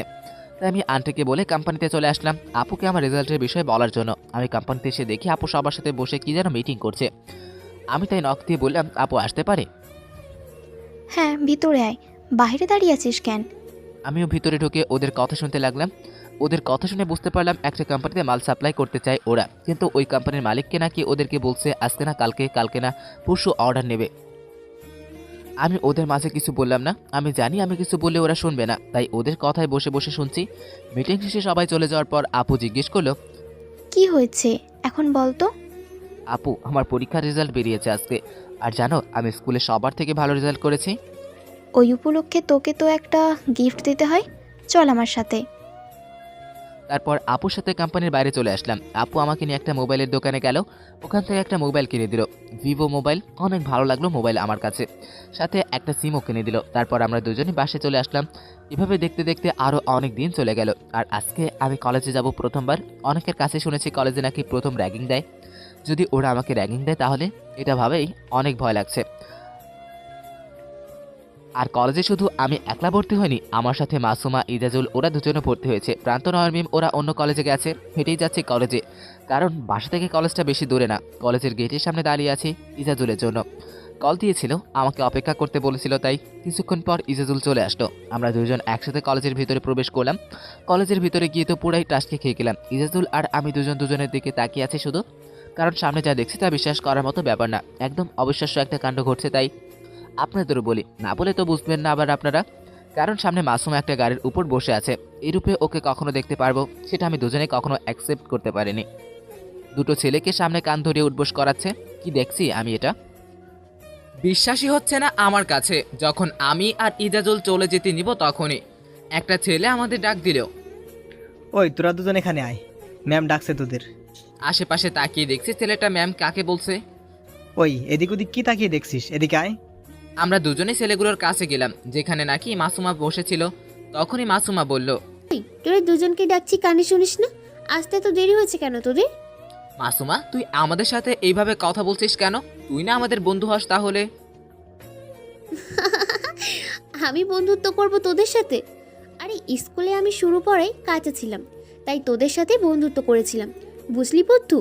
আর তোদেরকে দেখেছিস, আর আমাকে দেখ, আমি এখানকার এমপির মেয়ে। আর তোরা তো সামান্য। থাক, আর বললাম না। এখন তোরা এখানে 50 বার কান ধরে উদ্বোস করবি। মাসুমা তুই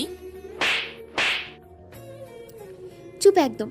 আমার নাম ধরে ডাকবি না, আমাকে ম্যাম বলে ডাকবি, বুঝলি ছোট লোক? আমি কিছু বলার আগেই মাসুমা আমাকে থাপ্পড় মেরে বলল কথাটা। আজকে এটা কাকে দেখছি আমি?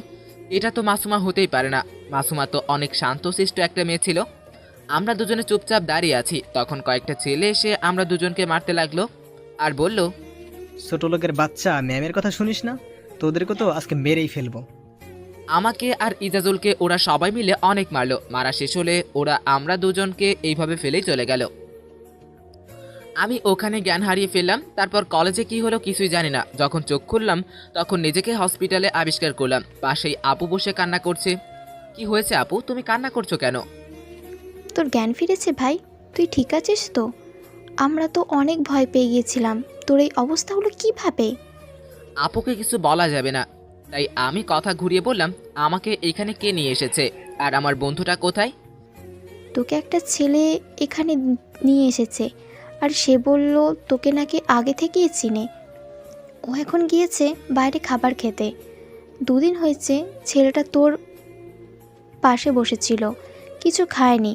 আজকে ডাক্তার বলল তোর জ্ঞান ফিরবে, তাই এখন একটু বাইরে গেছে। কি হতে পারে ছেলেটা, এটাই ভাবছি। কেনই বা আমার জন্য এত কষ্ট করলো? আর আপু কি বললো 2 দিন মানে? আপু তুমি কি বললে 2 দিন মানে?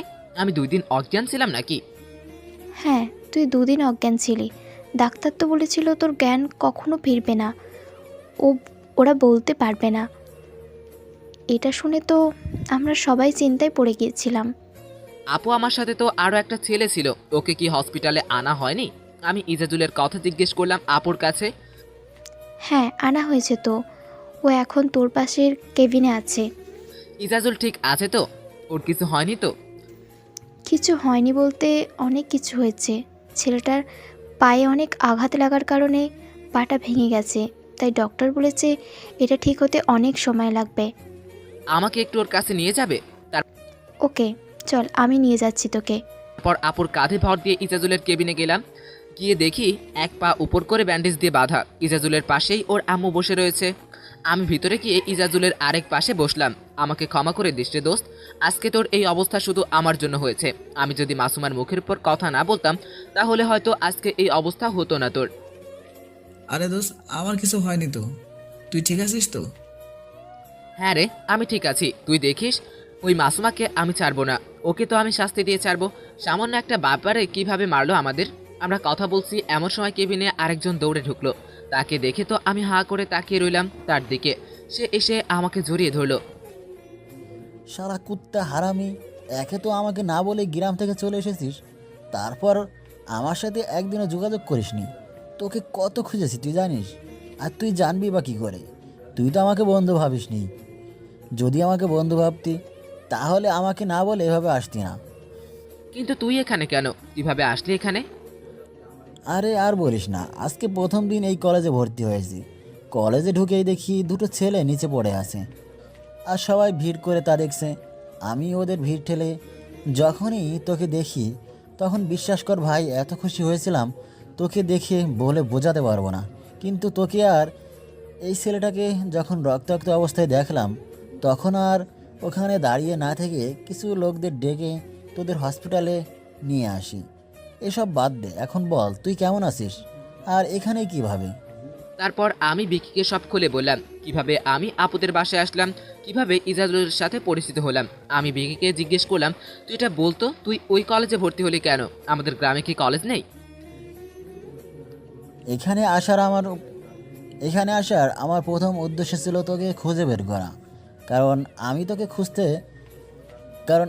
খুঁজতে খুঁজতে রেল স্টেশনে চলে যাই। ওখানকার সিসি ক্যামেরায় আমি দেখতে পাই তুই এই জায়গায় ট্রেনে উঠেছিস। তাই আমি ভাবলাম তুই হয়তো এখানে কোথাও না কোথাও আসিস। আর আমার এসএসসি এক্সাম শেষ হওয়ার পর আব্বুকে অনেক রিকোয়েস্ট করি আমাকে যাতে এই শহরে পাঠায়, আর তারাও রাজি হয়ে যায়। আর আমিও এখানে চলে আসি। আজকে এখানে আসতে না আসতেই তোকে খুঁজে পেয়ে গেলাম। হ্যাঁ রে দোস্ত, কে দেখে অনেক ভালো লাগছে। এখন বলতো আমার আব্বু আম্মু কেমন আছে? ওরা ভালো নেই রে। কেন, ওনাদের কি হয়েছে বল আমায়। তুই চলে আসার পর আমি মুজিবুরদের বাড়িতে গিয়ে যা যা করেছি সব বললাম মুজিবুরকে। আর জানিস তোর আম্মু তোকে কেন দেখতে পারতো না? কেন? তখন বিকি আমাকে সব খুলে বলল। এখন বল গ্রামে কবে যাবি? জানি না রে কবে যাওয়া হবে গ্রামে। যে অপরাধের দোষ আমার ঘরে আছে ওইটা যতদিন না মেটাতে পারবো ততদিন হয়তো গ্রামে যাব না। আমি আর বিকি কথা বলছি, আর কেবিনে যারা ছিল সবাই শুধু হা করে তাকিয়ে আমাদের কথা শুনছে। ওরা হয়তো কিছু বুঝতে পারতেছে না, শুধু আপু বাদে। মুজিবর, এই ছেলেটা কে? ওকে তো চিনলাম না। আমার আর বিকির কথার মাঝে ইজাজুল এই কথাটা জিজ্ঞেস করলো। এ হচ্ছে আমার বেস্ট ফ্রেন্ড বলতে পারিস, একদম ভাই। হয়তো নিজের আপন ভাই না, কিন্তু নিজের আপন ভাইয়ের চেয়েও কম না। আর বিকিও হচ্ছে ইজাজুল আমার আরেকটা বেস্ট ফ্রেন্ড। ওরা একজন আরেকজনকে হাই হ্যালো করলো। আচ্ছা বিকি, তুই এখানে কোথায় উঠেছিস? ওই তো কলেজের পাশে যে ম্যাচটা আছে ওখানেই উঠেছি। তখন আমি আপুকে জিজ্ঞেস করলাম, আপু আমি কি আমার সাথে ওকে আমাদের বাসায় নিয়ে যেতে পারি? ঠিক আছে, নিয়ে চল। এভাবে হসপিটালে আরো কয়েকটা দিন কেটে গেল। এখন আমি মোটামুটি সুস্থ, কিন্তু ইজাজুলের পা এখনো ভালো হয়নি। তাই ও ওর নিজের বাসায় চলে গেছে, আর আমি আর বিকি আপুদের বাসায় চলে আসলাম। বিকি আর আমি একই রুমে থাকি। আজকে আবার কলেজে যাচ্ছি। আমি আর বিকি কলেজের ভিতরে চলে গেলাম। আজকে আর মাসুমাকে দেখতে পাইনি, হয়তো আসেনি এখনো। তাই আমরা দুজনেই ক্লাসের ভিতরে চলে গেলাম। কিছুক্ষণ পর এক এক করে সব ছাত্রছাত্রীরা ক্লাসের ভিতর চলে আসলো।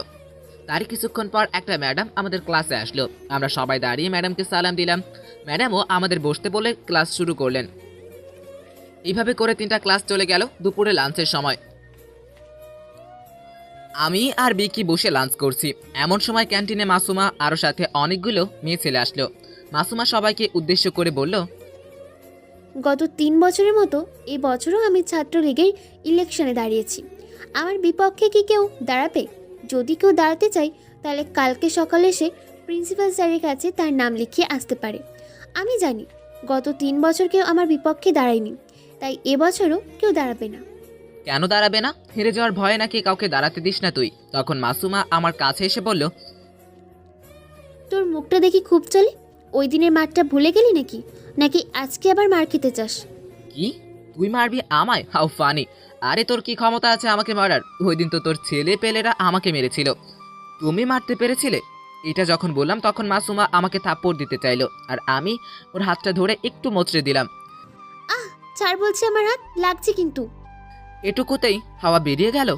আর নাকি সে কলেজের ছাত্রলীগের নেতাগিরি দেখাতে আসছে এখানে। মাসুমা ওর হাতটা মুচড়ামুচড়ি করে ছাড়িয়ে নিল।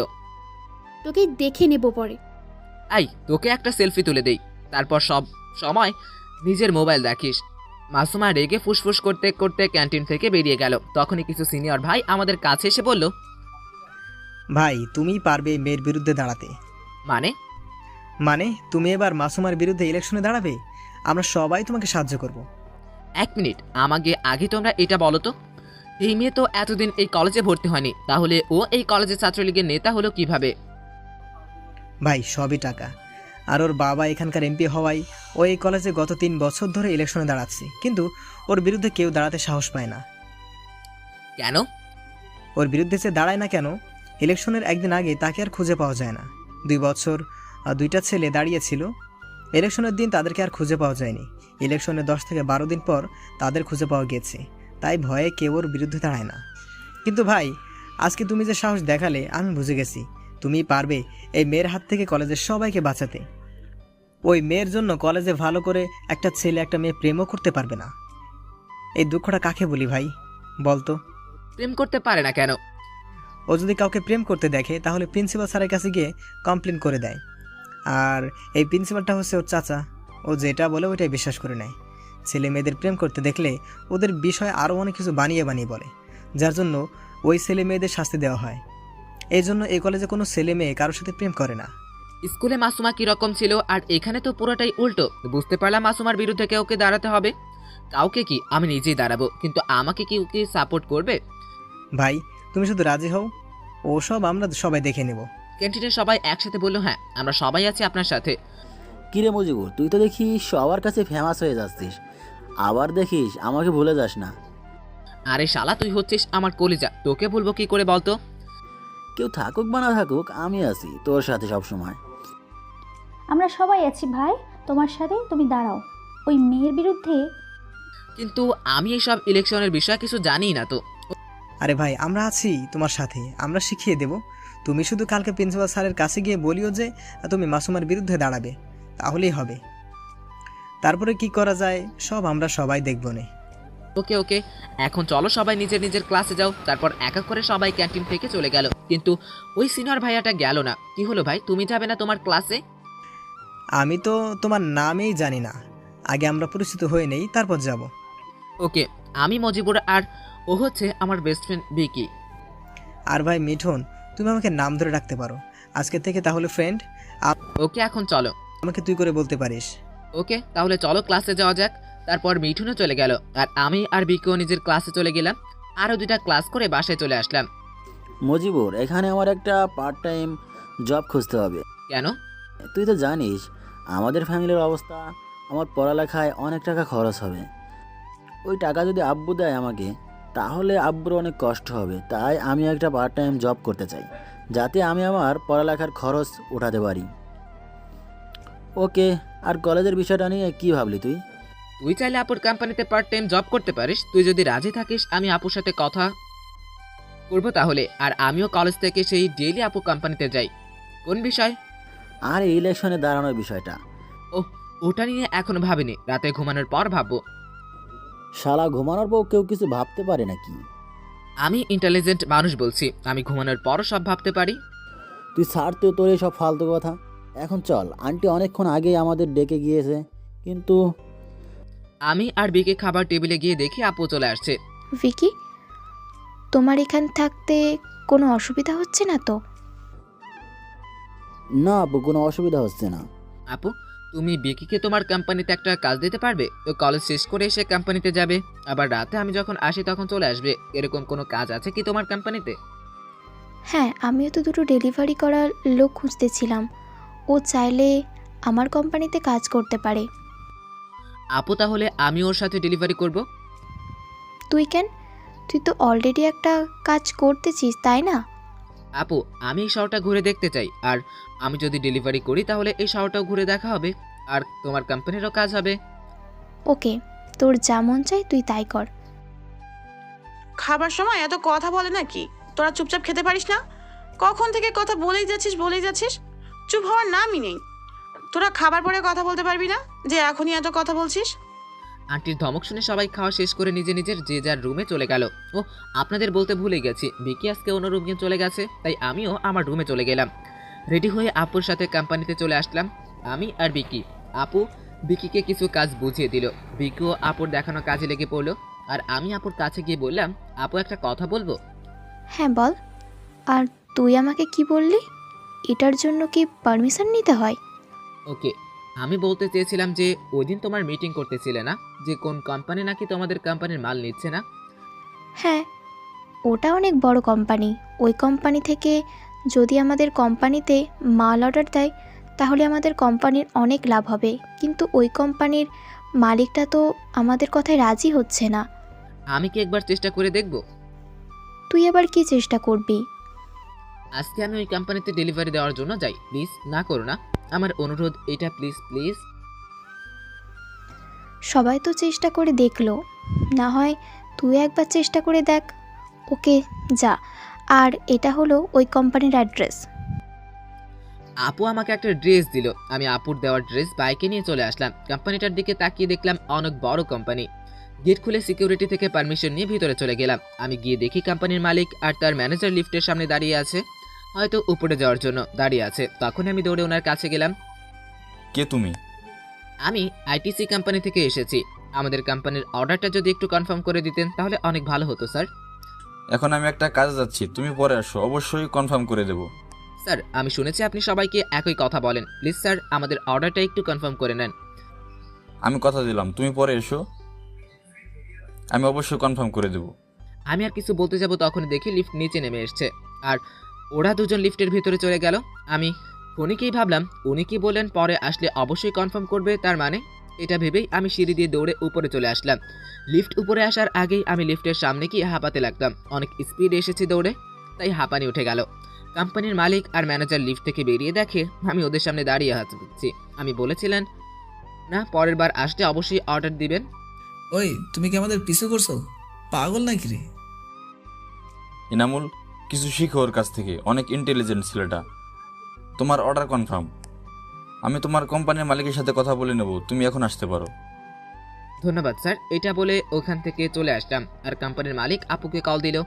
আপু তো কোম্পানির মালিকের কল দেখে স্তব্ধ হয়ে গেল, তাই আপু কল রিসিভ করলো। হ্যালো মিস মিনা, আজকে যে ছেলেটাকে পাঠিয়েছিলেন ও কি হয় আপনার? ও আমার ছোট ভাই স্যার। কেন, ও কি কোনো ভুল করলো নাকি? ও যদি কোনো ভুল করে থাকে তাহলে আমি আপনাকে সরি বলছি স্যার, ওকে ছোট ভেবে মাফ করে দিন। আরে না না, ও কোনো ভুল করেনি। আমি তো এটা ভেবে অবাক হয়ে গেলাম, এতটুকু ছেলের মাথায় এত ব্রেন আসলো কোথা থেকে? কেন স্যার, ও আবার কি করলো? এতদিন আপনার কোম্পানির লোকেরা যা করতে পারেনি, আজকে এই ছেলেটা তাই করে দেখিয়েছে। মানে? আর হ্যাঁ, কালকে থেকে আমার কোম্পানি থেকে অর্ডার যাবে আপনার কোম্পানিতে, সময় মতো মাল পাঠিয়ে দিবেন। এটা সত্যি স্যার? হ্যাঁ, আর আমার ম্যানেজার আপনাকে কালকে কল দিবে, ওনার সাথে কথা বলে নিন। ওকে স্যার, আপনার কোম্পানিতে সময় মতো মাল পৌঁছে যাবে। আর এইদিকে আমি বাইক নিয়ে কোম্পানিতে চলে আসলাম। কোম্পানিতে এসে সোজা আপুর কেবিনে গেলাম। আপু আসতে পারি? আই। আপু জানো, ওই কোম্পানির মালিক আমাদের অর্ডারটা কনফার্ম করে দিয়েছে। হ্যাঁ, তুই আসার কিছুক্ষণ আগেই ওই কোম্পানির মালিক আমাকে কল দিয়েছিল, কিন্তু তুই এটা করলি কিভাবে? তারপর আমি আপুকে সবকিছু খুলে বললাম। তুই পারবি আমার পর এই কোম্পানিটা সামলাতে। মানে তুমি আবার কোথায় যাবে? আর আমি কি এখানে সারা জীবন থাকবো নাকি? আমাকে কি বিয়ে দিবি না? আর যখন আমার বিয়ে হয়ে যাবে তখন তো আমি তোদেরকে ছেড়ে চলে যাব। তারপর তোকেই তো এই কোম্পানি দেখতে হবে, তাই না? এইটাই বললাম আর কি। ওসব পরে দেখা যাবে, এখন তুমি সবাইকে গিয়ে এই খবরটা দাও। তারপর আপু গিয়ে সবাইকে বলল যে এখন থেকে কোম্পানিতে একটু বেশি করে কাজ করতে, এই কোম্পানি থেকে নাকি অনেক অর্ডার দিয়ে দিয়েছে অলরেডি। এইভাবে দেখতে দেখতে আজকের দিনটাও শেষ হয়ে গেল। রাতের বেলা আপু আমি এই কয়েকদিন কোম্পানিতে যেতে পারবো না। কেন?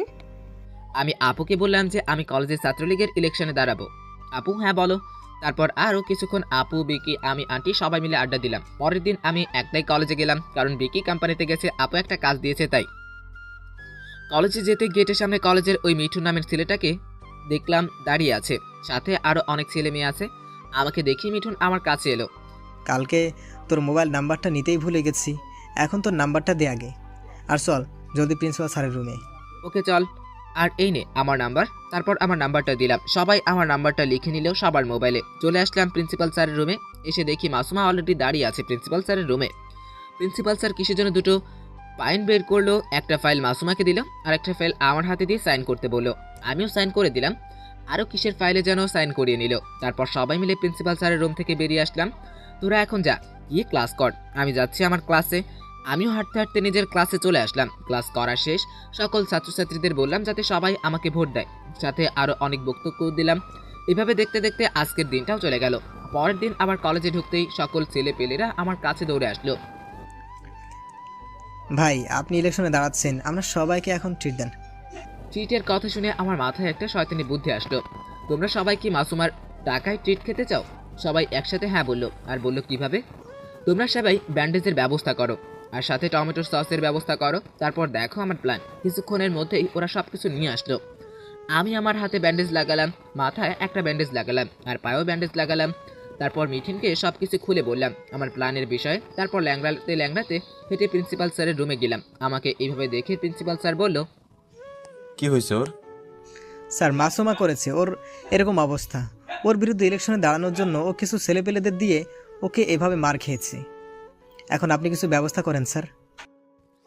তখন প্রিন্সিপাল স্যার ওনার পিয়নকে বলল যাতে মাসুমাকে ডেকে নিয়ে আসে। পিয়নও প্রিন্সিপাল স্যারের কথা মতো মাসুমাকে ডেকে নিয়ে আসলো।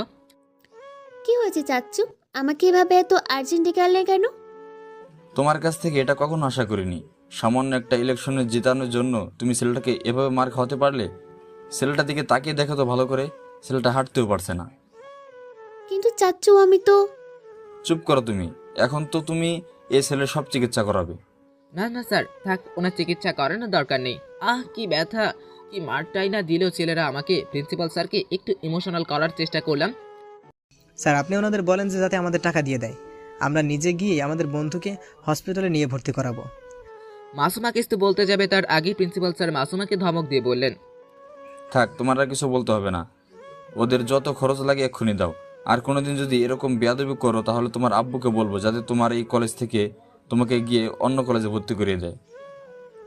মাসুমা আমার দিকে একটা রাগী লুক নিয়ে তাকালো। তখনই আমি আমার চোখ টিপ মারলাম। মাসুমা আরও বেশি রেগে গেল। যদি প্রিন্সিপাল স্যার না থাকতো তাহলে হয়তো আমাকে এখানেই মেরে ফেলতো। মাসুমা আর কিছু না বলে ওর ব্যাগ থেকে কিছু টাকা বের করে মিঠুনের হাতে দিয়ে রাগী লুক নিয়ে বেরিয়ে গেল প্রিন্সিপাল স্যারের রুম থেকে। তখন আমরাও বেরিয়ে আসলাম প্রিন্সিপাল স্যারের রুম থেকে। কিছু দূরে এসে শরীরের সকল ব্যান্ডেজ খুলে ফেললাম। এখন চলো ক্যান্টিনে তোদের সবাইকে খাবো। ওদের সবার সাথে বসে খাচ্ছি আর হাসাহাসি করছি। আজকেও বিকি আসেনি, আসলে অনেক ভালো হতো। সবার খাওয়া শেষে এমন সময় দেখলাম মাসুমা হাতে হকি স্টিক নিয়ে ক্যান্টিন ঢুকছে, সাথে আরো অনেক মেয়ে আছে। মাসুমা সোজা এসে আমার সামনে দাঁড়ালো। আমিও দাঁড়িয়ে গেলাম। দাঁড়িয়ে পিছনে ফিরে দেখি কেউ নেই। শালারা সবাই পালিয়েছে, আমাকে নিয়ে যায়নি, একা রেখে পালিয়ে চলে গেল। এখন আমার কি হবে? তোর না হাতে পায়ে ব্যান্ডেজ ছিল, তাহলে এখন ওসব কোথায় গেল? কি মিথ্যা বলে আমার এখান থেকে 15,000 টাকা নিয়েছিস? তোকে তো আজকে আমি মেরে।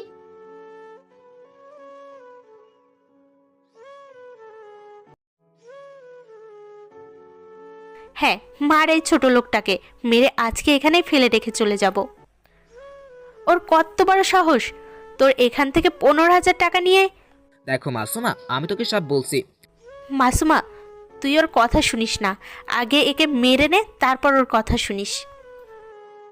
রিয়া তুই চুপ কর। ওই ছোট লোক তুই বল।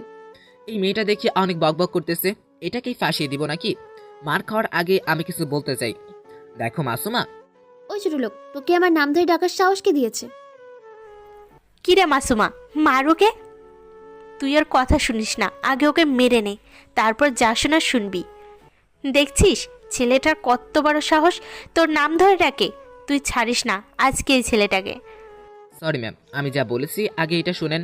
আমি এসব জেনে শুনে করিনি। আমি সামান্য একটা ছেলে, আপনার বিরুদ্ধে যাওয়ার আমার কি সাহস আছে বলেন তো? আমাকে এসব করতে আপনার এই বান্ধবী বলেছে।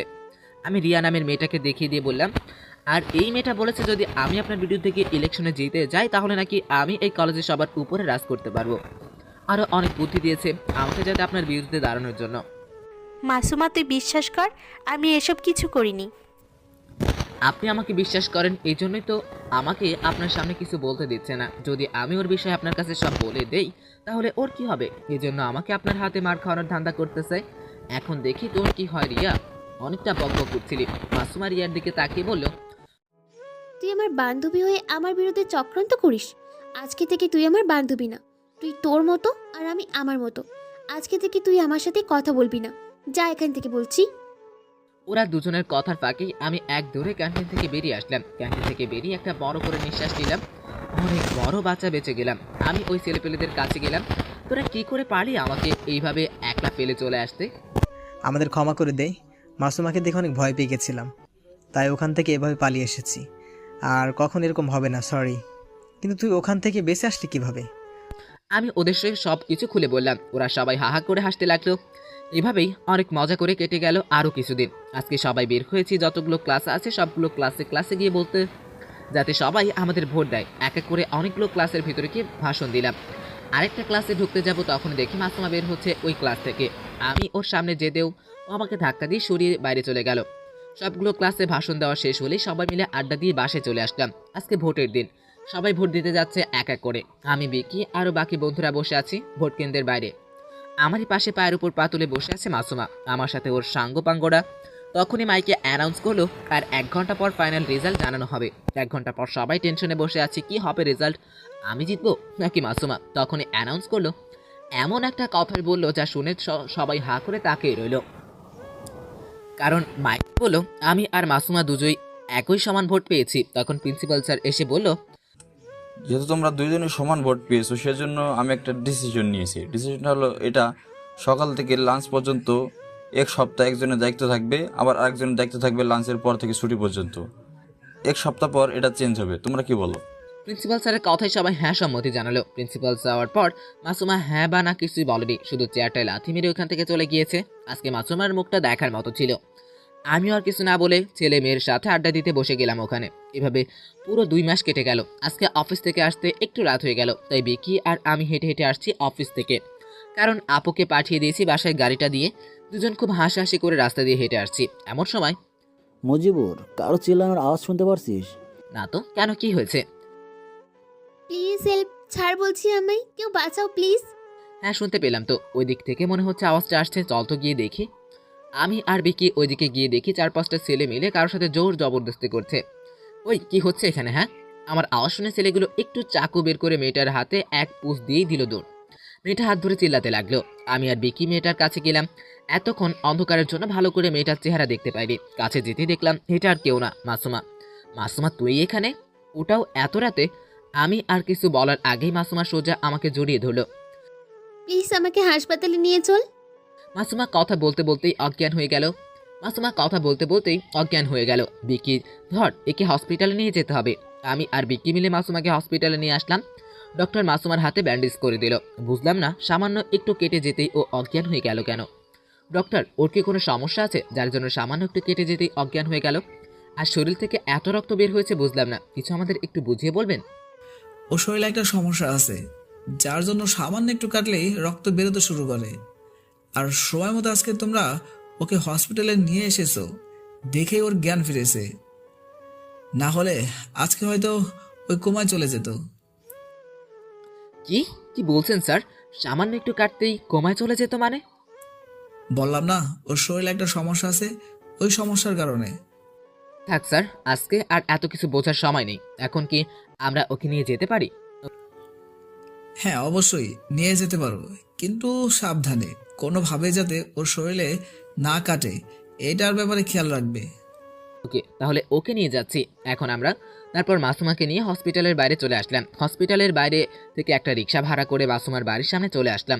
রিক্সার মধ্যে মাসুমা একটা কথা বলেনি। রিক্সা থেকে নেমে, থ্যাংক ইউ মজিবুর, আমাকে আজকে বাঁচানোর জন্য। আসো আমার বাড়িতে, চার নাস্তা করে যাও। না থাক, অন্য একদিন আসবো নে, এখন চলি, অনেক রাত হয়ে গেছে। হয়তো আম্মু আপু অপেক্ষা করছে আমার জন্য। কালকে কলেজে আসিও, তখন কথা হবে। এখন বাই, ভালো থেকো। চল বিকি, যে রিক্সা দিয়ে মাসুমাকে নিয়ে আসছিলাম ওটা দিয়েই আমি আর বিকি আপুদের বাসায় চলে আসলাম। দরজায় নক দেওয়ার সাথে সাথেই আন্টি এসে দরজা খুলে দিল। কি বাবা, আজকে আসতে এত লেট হলো কেন? হ্যাঁ রে মুজিবর, তুইও তো কোম্পানি থেকে চলে এসেছিস অনেকক্ষণ আগেই, তাহলে বাসায় আসতে এত লেট হলো কেন? হ্যাঁ, ভিতরে আয়। দরজার সামনে দাঁড় করিয়ে কি সব কিছু জিজ্ঞেস করবে নাকি নাকি আমাদের ভিতরে আসতে দেবে? আমি আর বিকি ভিতরে চলে আসলাম। তারপর আন্টি আর আপুকে সব কিছু খুলে বললাম। তুই একটা অনেক ভালো কাজ করেছিস মেয়েটার জীবন বাঁচিয়ে। এখন যা, গিয়ে ফ্রেশ হয়ে আয়, খাবার খেয়ে ঘুমোতে হবে, কালকে তো আবার তোর কলেজ আছে। আমরা দুজন ফ্রেশ হয়ে এসে খাবার খেয়ে রুমে শুয়ে পড়লাম। এভাবে দিন কাটতে লাগলো। ইদানিং একটা জিনিস খেয়াল করছি, মাসুমা কেমন জানি সবসময় আপার উপর নজর রাখে। আমি যদি কোনো মেয়ের সাথে কথা বলি তাহলে ও ওই মেয়েকে ওয়ার্নিং দেয় যাতে পরের বার আমার সাথে কথা না বলে। এর মধ্যে মাসুমাও আমার সাথে আবার বন্ধুর মতো ব্যবহার করতে লাগলো। ওর উপর আগে যে বিশ্বাসটা ছিল এখন ওই বিশ্বাসটা নেই। আজকে আমি বিকি কলেজে যাচ্ছি। ও আপনাদের তো বলতেই ভুলে গেছি, ইজাজুলের পা এখন ঠিক হয়ে গেছে। ও এখন কলেজে আসে, তাই আজকেও কলেজে গেলাম। কলেজে একটা আম গাছ আছে, গাছের নিচে বসে আমি বিকি ইজাজুল মিঠুন আরও অনেক ছেলেপেলেরা বসে আড্ডা দিচ্ছি। এমন সময় মাসুমার এক বান্ধবী এসে বলল, মজিবুর ভাই, আপনাকে মাসুমা ডাকতেছে। কোথায়? ওকে এখানে আসতে বলো। ও আসতে পারবে না, তাই আপনাকে যেতে বলেছি। আমাদের ক্লাসের ভিতর বসে আছে ও। আমি উঠে যেতে নিলাম, তখনই বিকি আমার হাত ধরে টান দিয়ে বসিয়ে দিল। কি হলো, এইভাবে আটকালি কেন? আগেরবার কি হয়েছিল এত জলদি ভুলে গেলি? তখনই আমার স্কুলের কথাটা মনে পড়ে গেল। জুয়ের এক বান্ধবী আমাকে এভাবেই ডেকে নিয়ে গিয়েছিল। আর দোস্ত ভুলিনি। তাহলে এইভাবে যাচ্ছিস কেন? আমি গ্যারান্টি দিয়ে বলতে পারি ওই মেয়েটাও ঠিক এরকমই করবে। তোরা কি কথাবার্তা বলছিস? কিছুই তো বুঝতে পারছি না। তোদের আমি পরে বলবো, এখন দেখে আসি মাসুমা আমায় কেন ডাকছে। আর শোন বিকি, এই নে মোবাইল। ও যদি কিছু উল্টাপাল্টা কাজ করতে চায় তুই খিড়কির পাশে দাঁড়িয়ে সব ভিডিও করবি। আমি চাই না আগে যেটা হয়েছিল ঠিক এরকম কিছু হোক আবার। ওকে দোস্ত, চল তাহলে।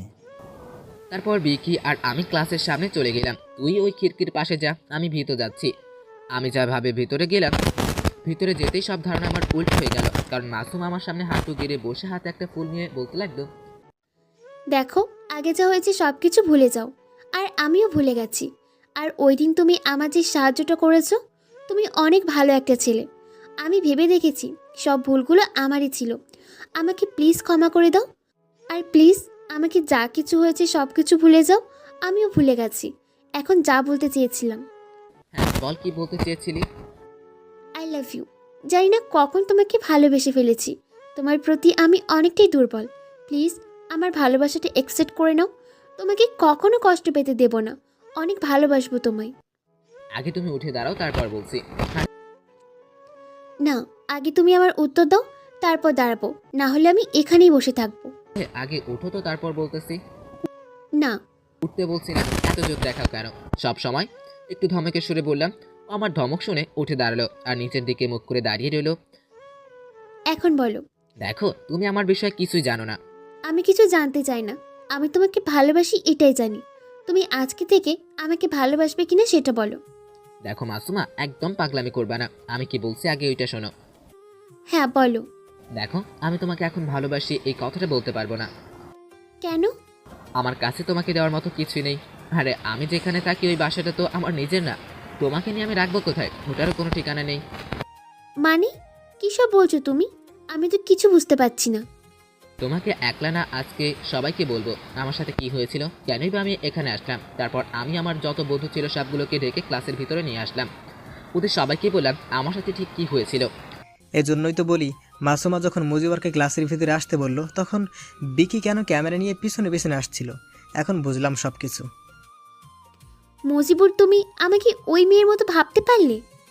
না, বাবারও তো কোনো কারণ নেই। তুমি কি করেছো আমার সাথে, ওইটা কি ভুল করেছো? তার জন্য তো সরি বললাম। ওকে, তাহলে আজকে এখানে কথা বলা বন্ধ করলাম। এখন যাও সবাই তোমরা নিজেদের ক্লাসে। এটা বলে আমি একটু বাইরে যেতে নিলাম, তখনই মাসুমা বলল, মজিবুর, তুমি দাঁড়াও, তোমার সাথে কথা আছে। আর বাকি তোমরা সবাই যেতে পারো। সবাই বেরিয়ে যাওয়ার পর মাসুমা বলতে শুরু করলো, দেখো মজিবুর, তোমার সাথে যা হয়েছে জানি, এটা অনেক বড় অন্যায়। তার জন্য যে এখন তুমি সব মেয়েকে এক নজরে দেখবে, এটা কিন্তু একদম ঠিক না। দেখো, আমি তোমাকে ভালোবাসি, বিশ্বাস করো, কখনো তোমাকে কষ্ট পেতে দিব না। তুমি কেন বোঝার চেষ্টা করছো না? তোমার বাবা এই এলাকার এমপি আর আমি সাধারণ একটা ছেলে, এটা কখনো সম্ভব না। তোমার বাবা কখনোই আমাদের এই সম্পর্কটাকে মেনে নেবে না। ও, তুমি আমার আব্বু চিন্তা করছো?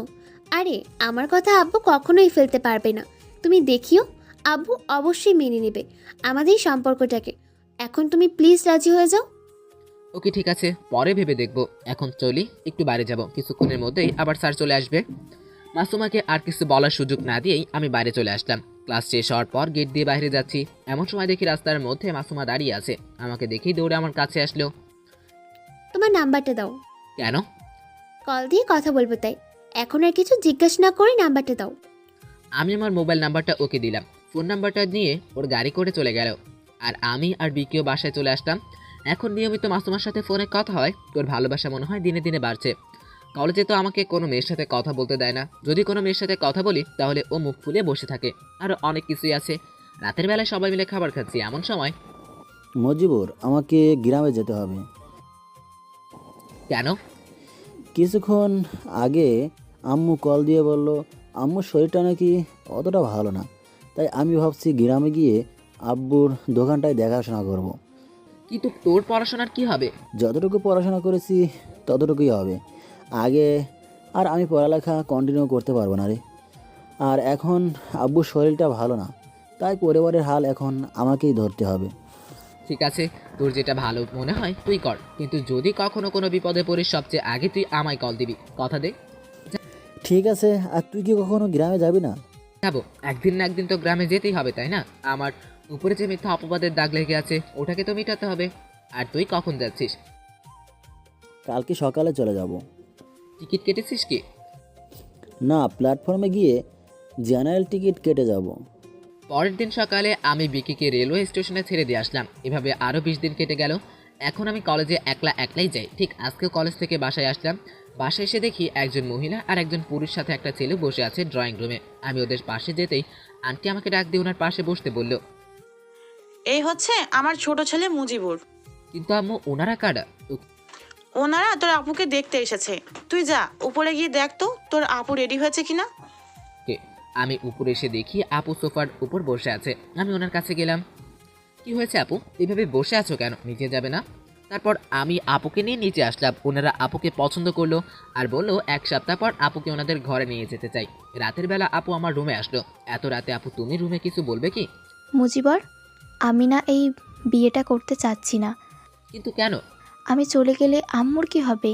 কি দেখবে ওনাকে? তুমি কি তোমার এই ছোট ভাইয়ের উপর বিশ্বাস করো না? কে বলল বিশ্বাস করি না? আমি আমার এই ছোট ভাইটার উপর নিজের থেকেও বেশি বিশ্বাস করি। তাহলে তুমি কোনো চিন্তা করো না, আমি আছি তো। আমি খেয়াল রাখবো আম্মুর। আর কোনো কথা নাই, 1 সপ্তাহ পর তোমার বিয়ে হচ্ছে, এটাই পাক্কা কথা। পরের দিন কলেজে আমার যত বন্ধু ছিল সবগুলোকে দাওয়াত দিলাম। কলেজে সবাইকে দাওয়াত দেওয়া শেষ হলে আমি আপুর সাথে কোম্পানিতে চলে আসলাম। আপু সবাইকে কনফারেন্স রুমে ডাকলো। লেডিস অ্যান্ড জেন্টলম্যান, আজকে আপনাদেরকে যে জন্য আমি কনফারেন্স রুমে ডাকলাম তা হলো, আপনারা তো হয়তো এখন জেনে গিয়েছেন সবাই 1 সপ্তাহ পর আমার বিয়ে। তাই আমি এটা ডিসিশন নিয়েছি যে আজকে থেকে আমার ছোট ভাই এই কোম্পানি দেখাশোনা করবে। আমি আশা করব আমাকে যতটা সাপোর্ট করেছেন আপনারা সবাই ওকেও এইভাবে সাপোর্ট করবেন। আপু ওনার কোম্পানির সকল দায়িত্ব আমার হাতে দিয়ে দিল। আপু, আমি কি পারবো কোম্পানি সামলাতে? তোকে যে পারতেই হবে, তোকে একদিন অনেক বড় লোক হতে হবে। এবার দেখতে দেখতে আপুর বিয়েটাও হয়ে গেল। বিয়েতে আমি সকল কোম্পানির লোককে দাওয়াত করে দিয়েছি। সাথে আমার বন্ধুদেরকেও। মাসুমাও এসেছিল বিয়েতে। এখন আমি কোম্পানি দেখাশোনা করি আর কলেজে পড়াশোনা করি। আজকে সকল কর্মচারীকে কনফারেন্স রুমে ডেকে আনলাম, আমি ওদের সাথে কিছু আলোচনা করব। তাই স্যার আমাদের কেন ডেকেছেন এখানে? এই কয়েকদিনে আমি কোম্পানিতে একটা জিনিস খেয়াল করেছি। তোমরা যে গোলা মালা আগে বানাচ্ছ ওগুলো সব একটা বক্সে রেখে দাও, আর পরে যেগুলো বানাবা সেটাও আবার ওইটার উপরে রেখে দাও। এরকম করলে তো হবে না। স্যার আমাদের কোম্পানিতে স্টোরের জায়গা কম, সেজন্য স্যার এরকম করতে হয়। আজকে থেকে আর ওরকম চলবে না। ব্যাক সাইডে যে জায়গাটা আছে তোমরা ওই জায়গাটাকে স্টোর হিসেবে ব্যবহার করতে পারো। আর নতুন 2টা কোম্পানির থেকে অর্ডার এসছে, তাই কালকে থেকে সবাই একটু বেশি করে কাজ করবে। তোমাদের কাজের উপর ভিত্তি করে তোমাদের স্যালারি বাড়ানো হবে। আমি ওদেরকে আরও অনেক কিছু কথা বললাম। মিটিং শেষে সবাইকে বললাম নিজের নিজের কাজে চলে যেতে। তখনই আমার মোবাইলে ফোন আসলো। জলদি আমার সাথে একটু দেখা করো তো। কেন, কি হয়েছে? তুমি আগে আসো, তারপর বলছি।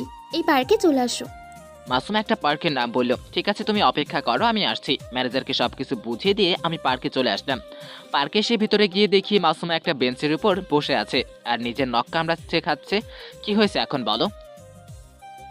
তোমার আর আমার সম্পর্কে বিষয়টি আব্বু জেনে গেছে। কিভাবে? ওই দিন আমরা যখন ঘুরতে গিয়েছিলাম তখন আব্বুরই এক লোক আমাদের দেখে, আব্বুকে সব বলে দেয়। তারপর কি হলো? এখন আব্বু বলছে আমি যাতে তোমাকে ওনার সাথে দেখা করিয়ে দিই, আর এটাও আজকের মতো। আজকে? ওকে চলো তাহলে তোমার আব্বুর সাথে দেখা করে আসি। তারপর মাসুমাদের বাসায় চলে আসলাম। বাসাটা অনেকটাই বড়। আমি বাসার ভিতরে চলে আসলাম। এসে দেখি আঙ্কেল সোফায় বসে টিভি দেখছে। আসসালামু আলাইকুম আঙ্কেল। ওয়ালাইকুম আসসালাম। তুমি কে? আঙ্কেল আমার নাম মুজিবুর। মাসুম হয়তো আপনাকে আমার বিষয়ে বলেছে। ও হ্যাঁ বাবা, বসো। আমি মাসুমাকে বলেছিলাম তোমাকে আজকে বাসায় নিয়ে আসতে। জি আঙ্কেল, বলেন কি বলবেন। দেখো বাবা, আমি এই এলাকার এমপি, আর এই জন্য সবাই আমাকে অনেক সম্মান করে। কিন্তু ওই দিন একটা লোক এসে যখন বলল যে আপনার মেয়ে একটা ছেলের সাথে ঘোরাফেরা করছে, সেটা শুনে অনেক খারাপ লেগেছিল। কিন্তু কি করব বাবা, মেয়েটা তো আমারই, তাই না? কিন্তু তুমি এটা ভেবো না যে সব মেয়ে বাবার মতো আমি এখন বলবো যে আমার মেয়েকে ভুলে যাও। দেখো, তোমাদের এখনো বিয়ের বয়স হয়নি, তাই বলছি আগে তুমি তোমার ক্যারিয়ার ধ্যান দাও, তারপরে এসব ভেবো। আর তুমি কি করো এখন? আঙ্কেল আমি পড়াশোনা করি, সাথে একটা কোম্পানি চালাই। কোন কোম্পানি? ITC company. ওহ, আমি অনেক শুনেছি ওই কোম্পানির বিষয়ে, লোকের কাছে শুনেছি, তোমার বিষয়ে শুনেছি অনেক ভালো প্রোডাক্ট নাকি তৈরি করো ওখানে। এভাবে চালিয়ে যাও, আর তোমার আম্মুর নম্বরটা দিয়ে যেও, আমি তোমার আম্মুর সাথে পরে কথা বলে নেব। ঠিক আছে আঙ্কেল, এখন তাহলে আমি চলি। এখনই তো আসলে, আর এখনই চলে যাবে? আগে কিছু নাস্তা পানি করো, তারপর যাও। না আঙ্কেল, আমার একটু কাজ আছে তাই যেতে হবে।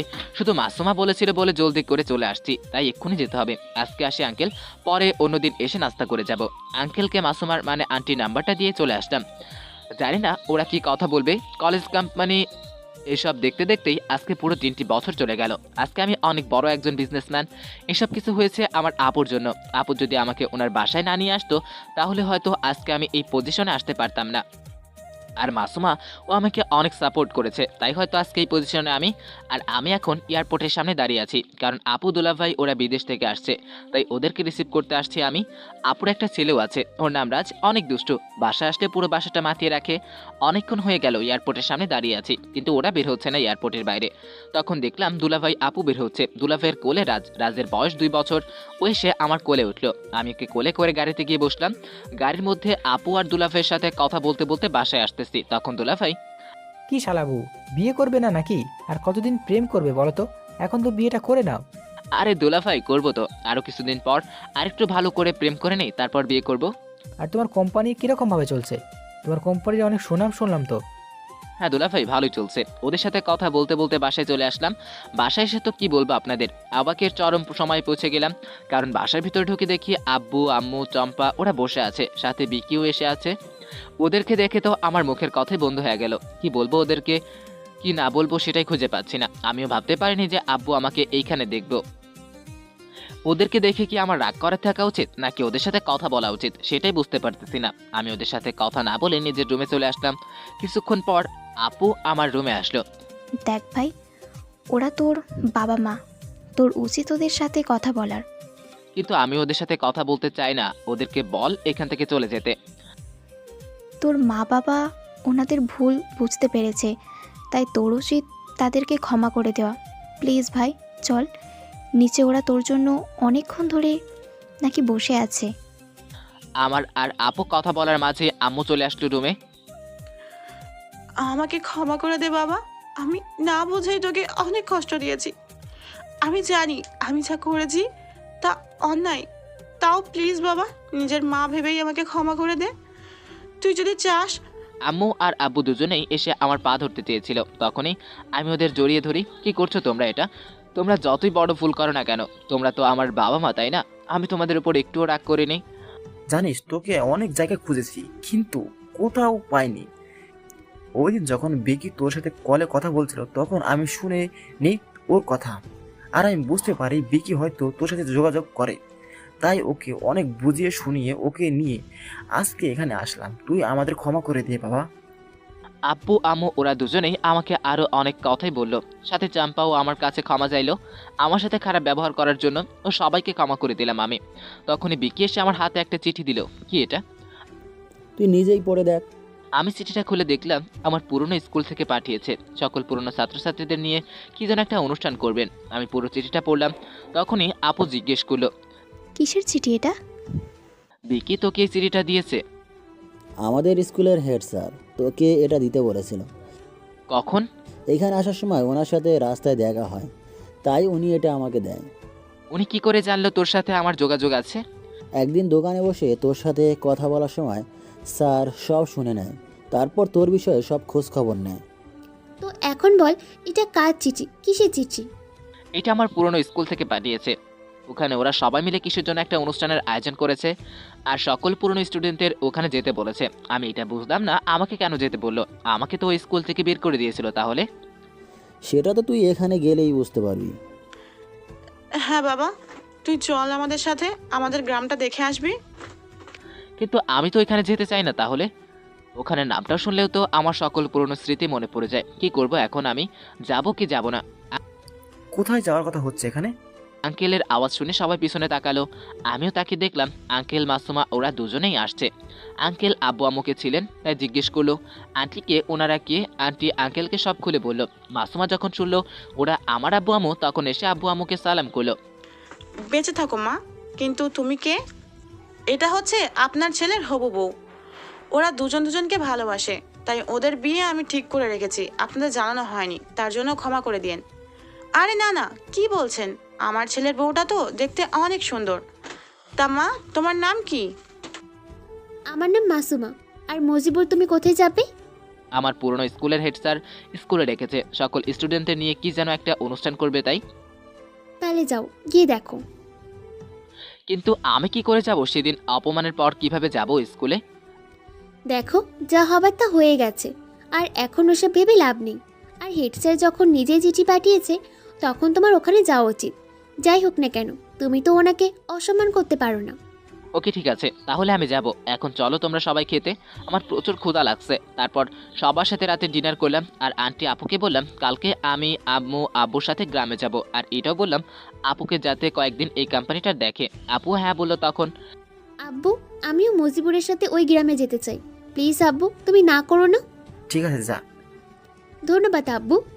খাওয়া দাওয়া শেষে আমি সবার জন্য ফ্লাইটের টিকিট কাটলাম অনলাইনে। পরদিন আপু আর আন্টিকে বিদায় জানিয়ে আম্মু আব্বুর সাথে আমাদের গ্রামের উদ্দেশ্যে রওনা দিলাম।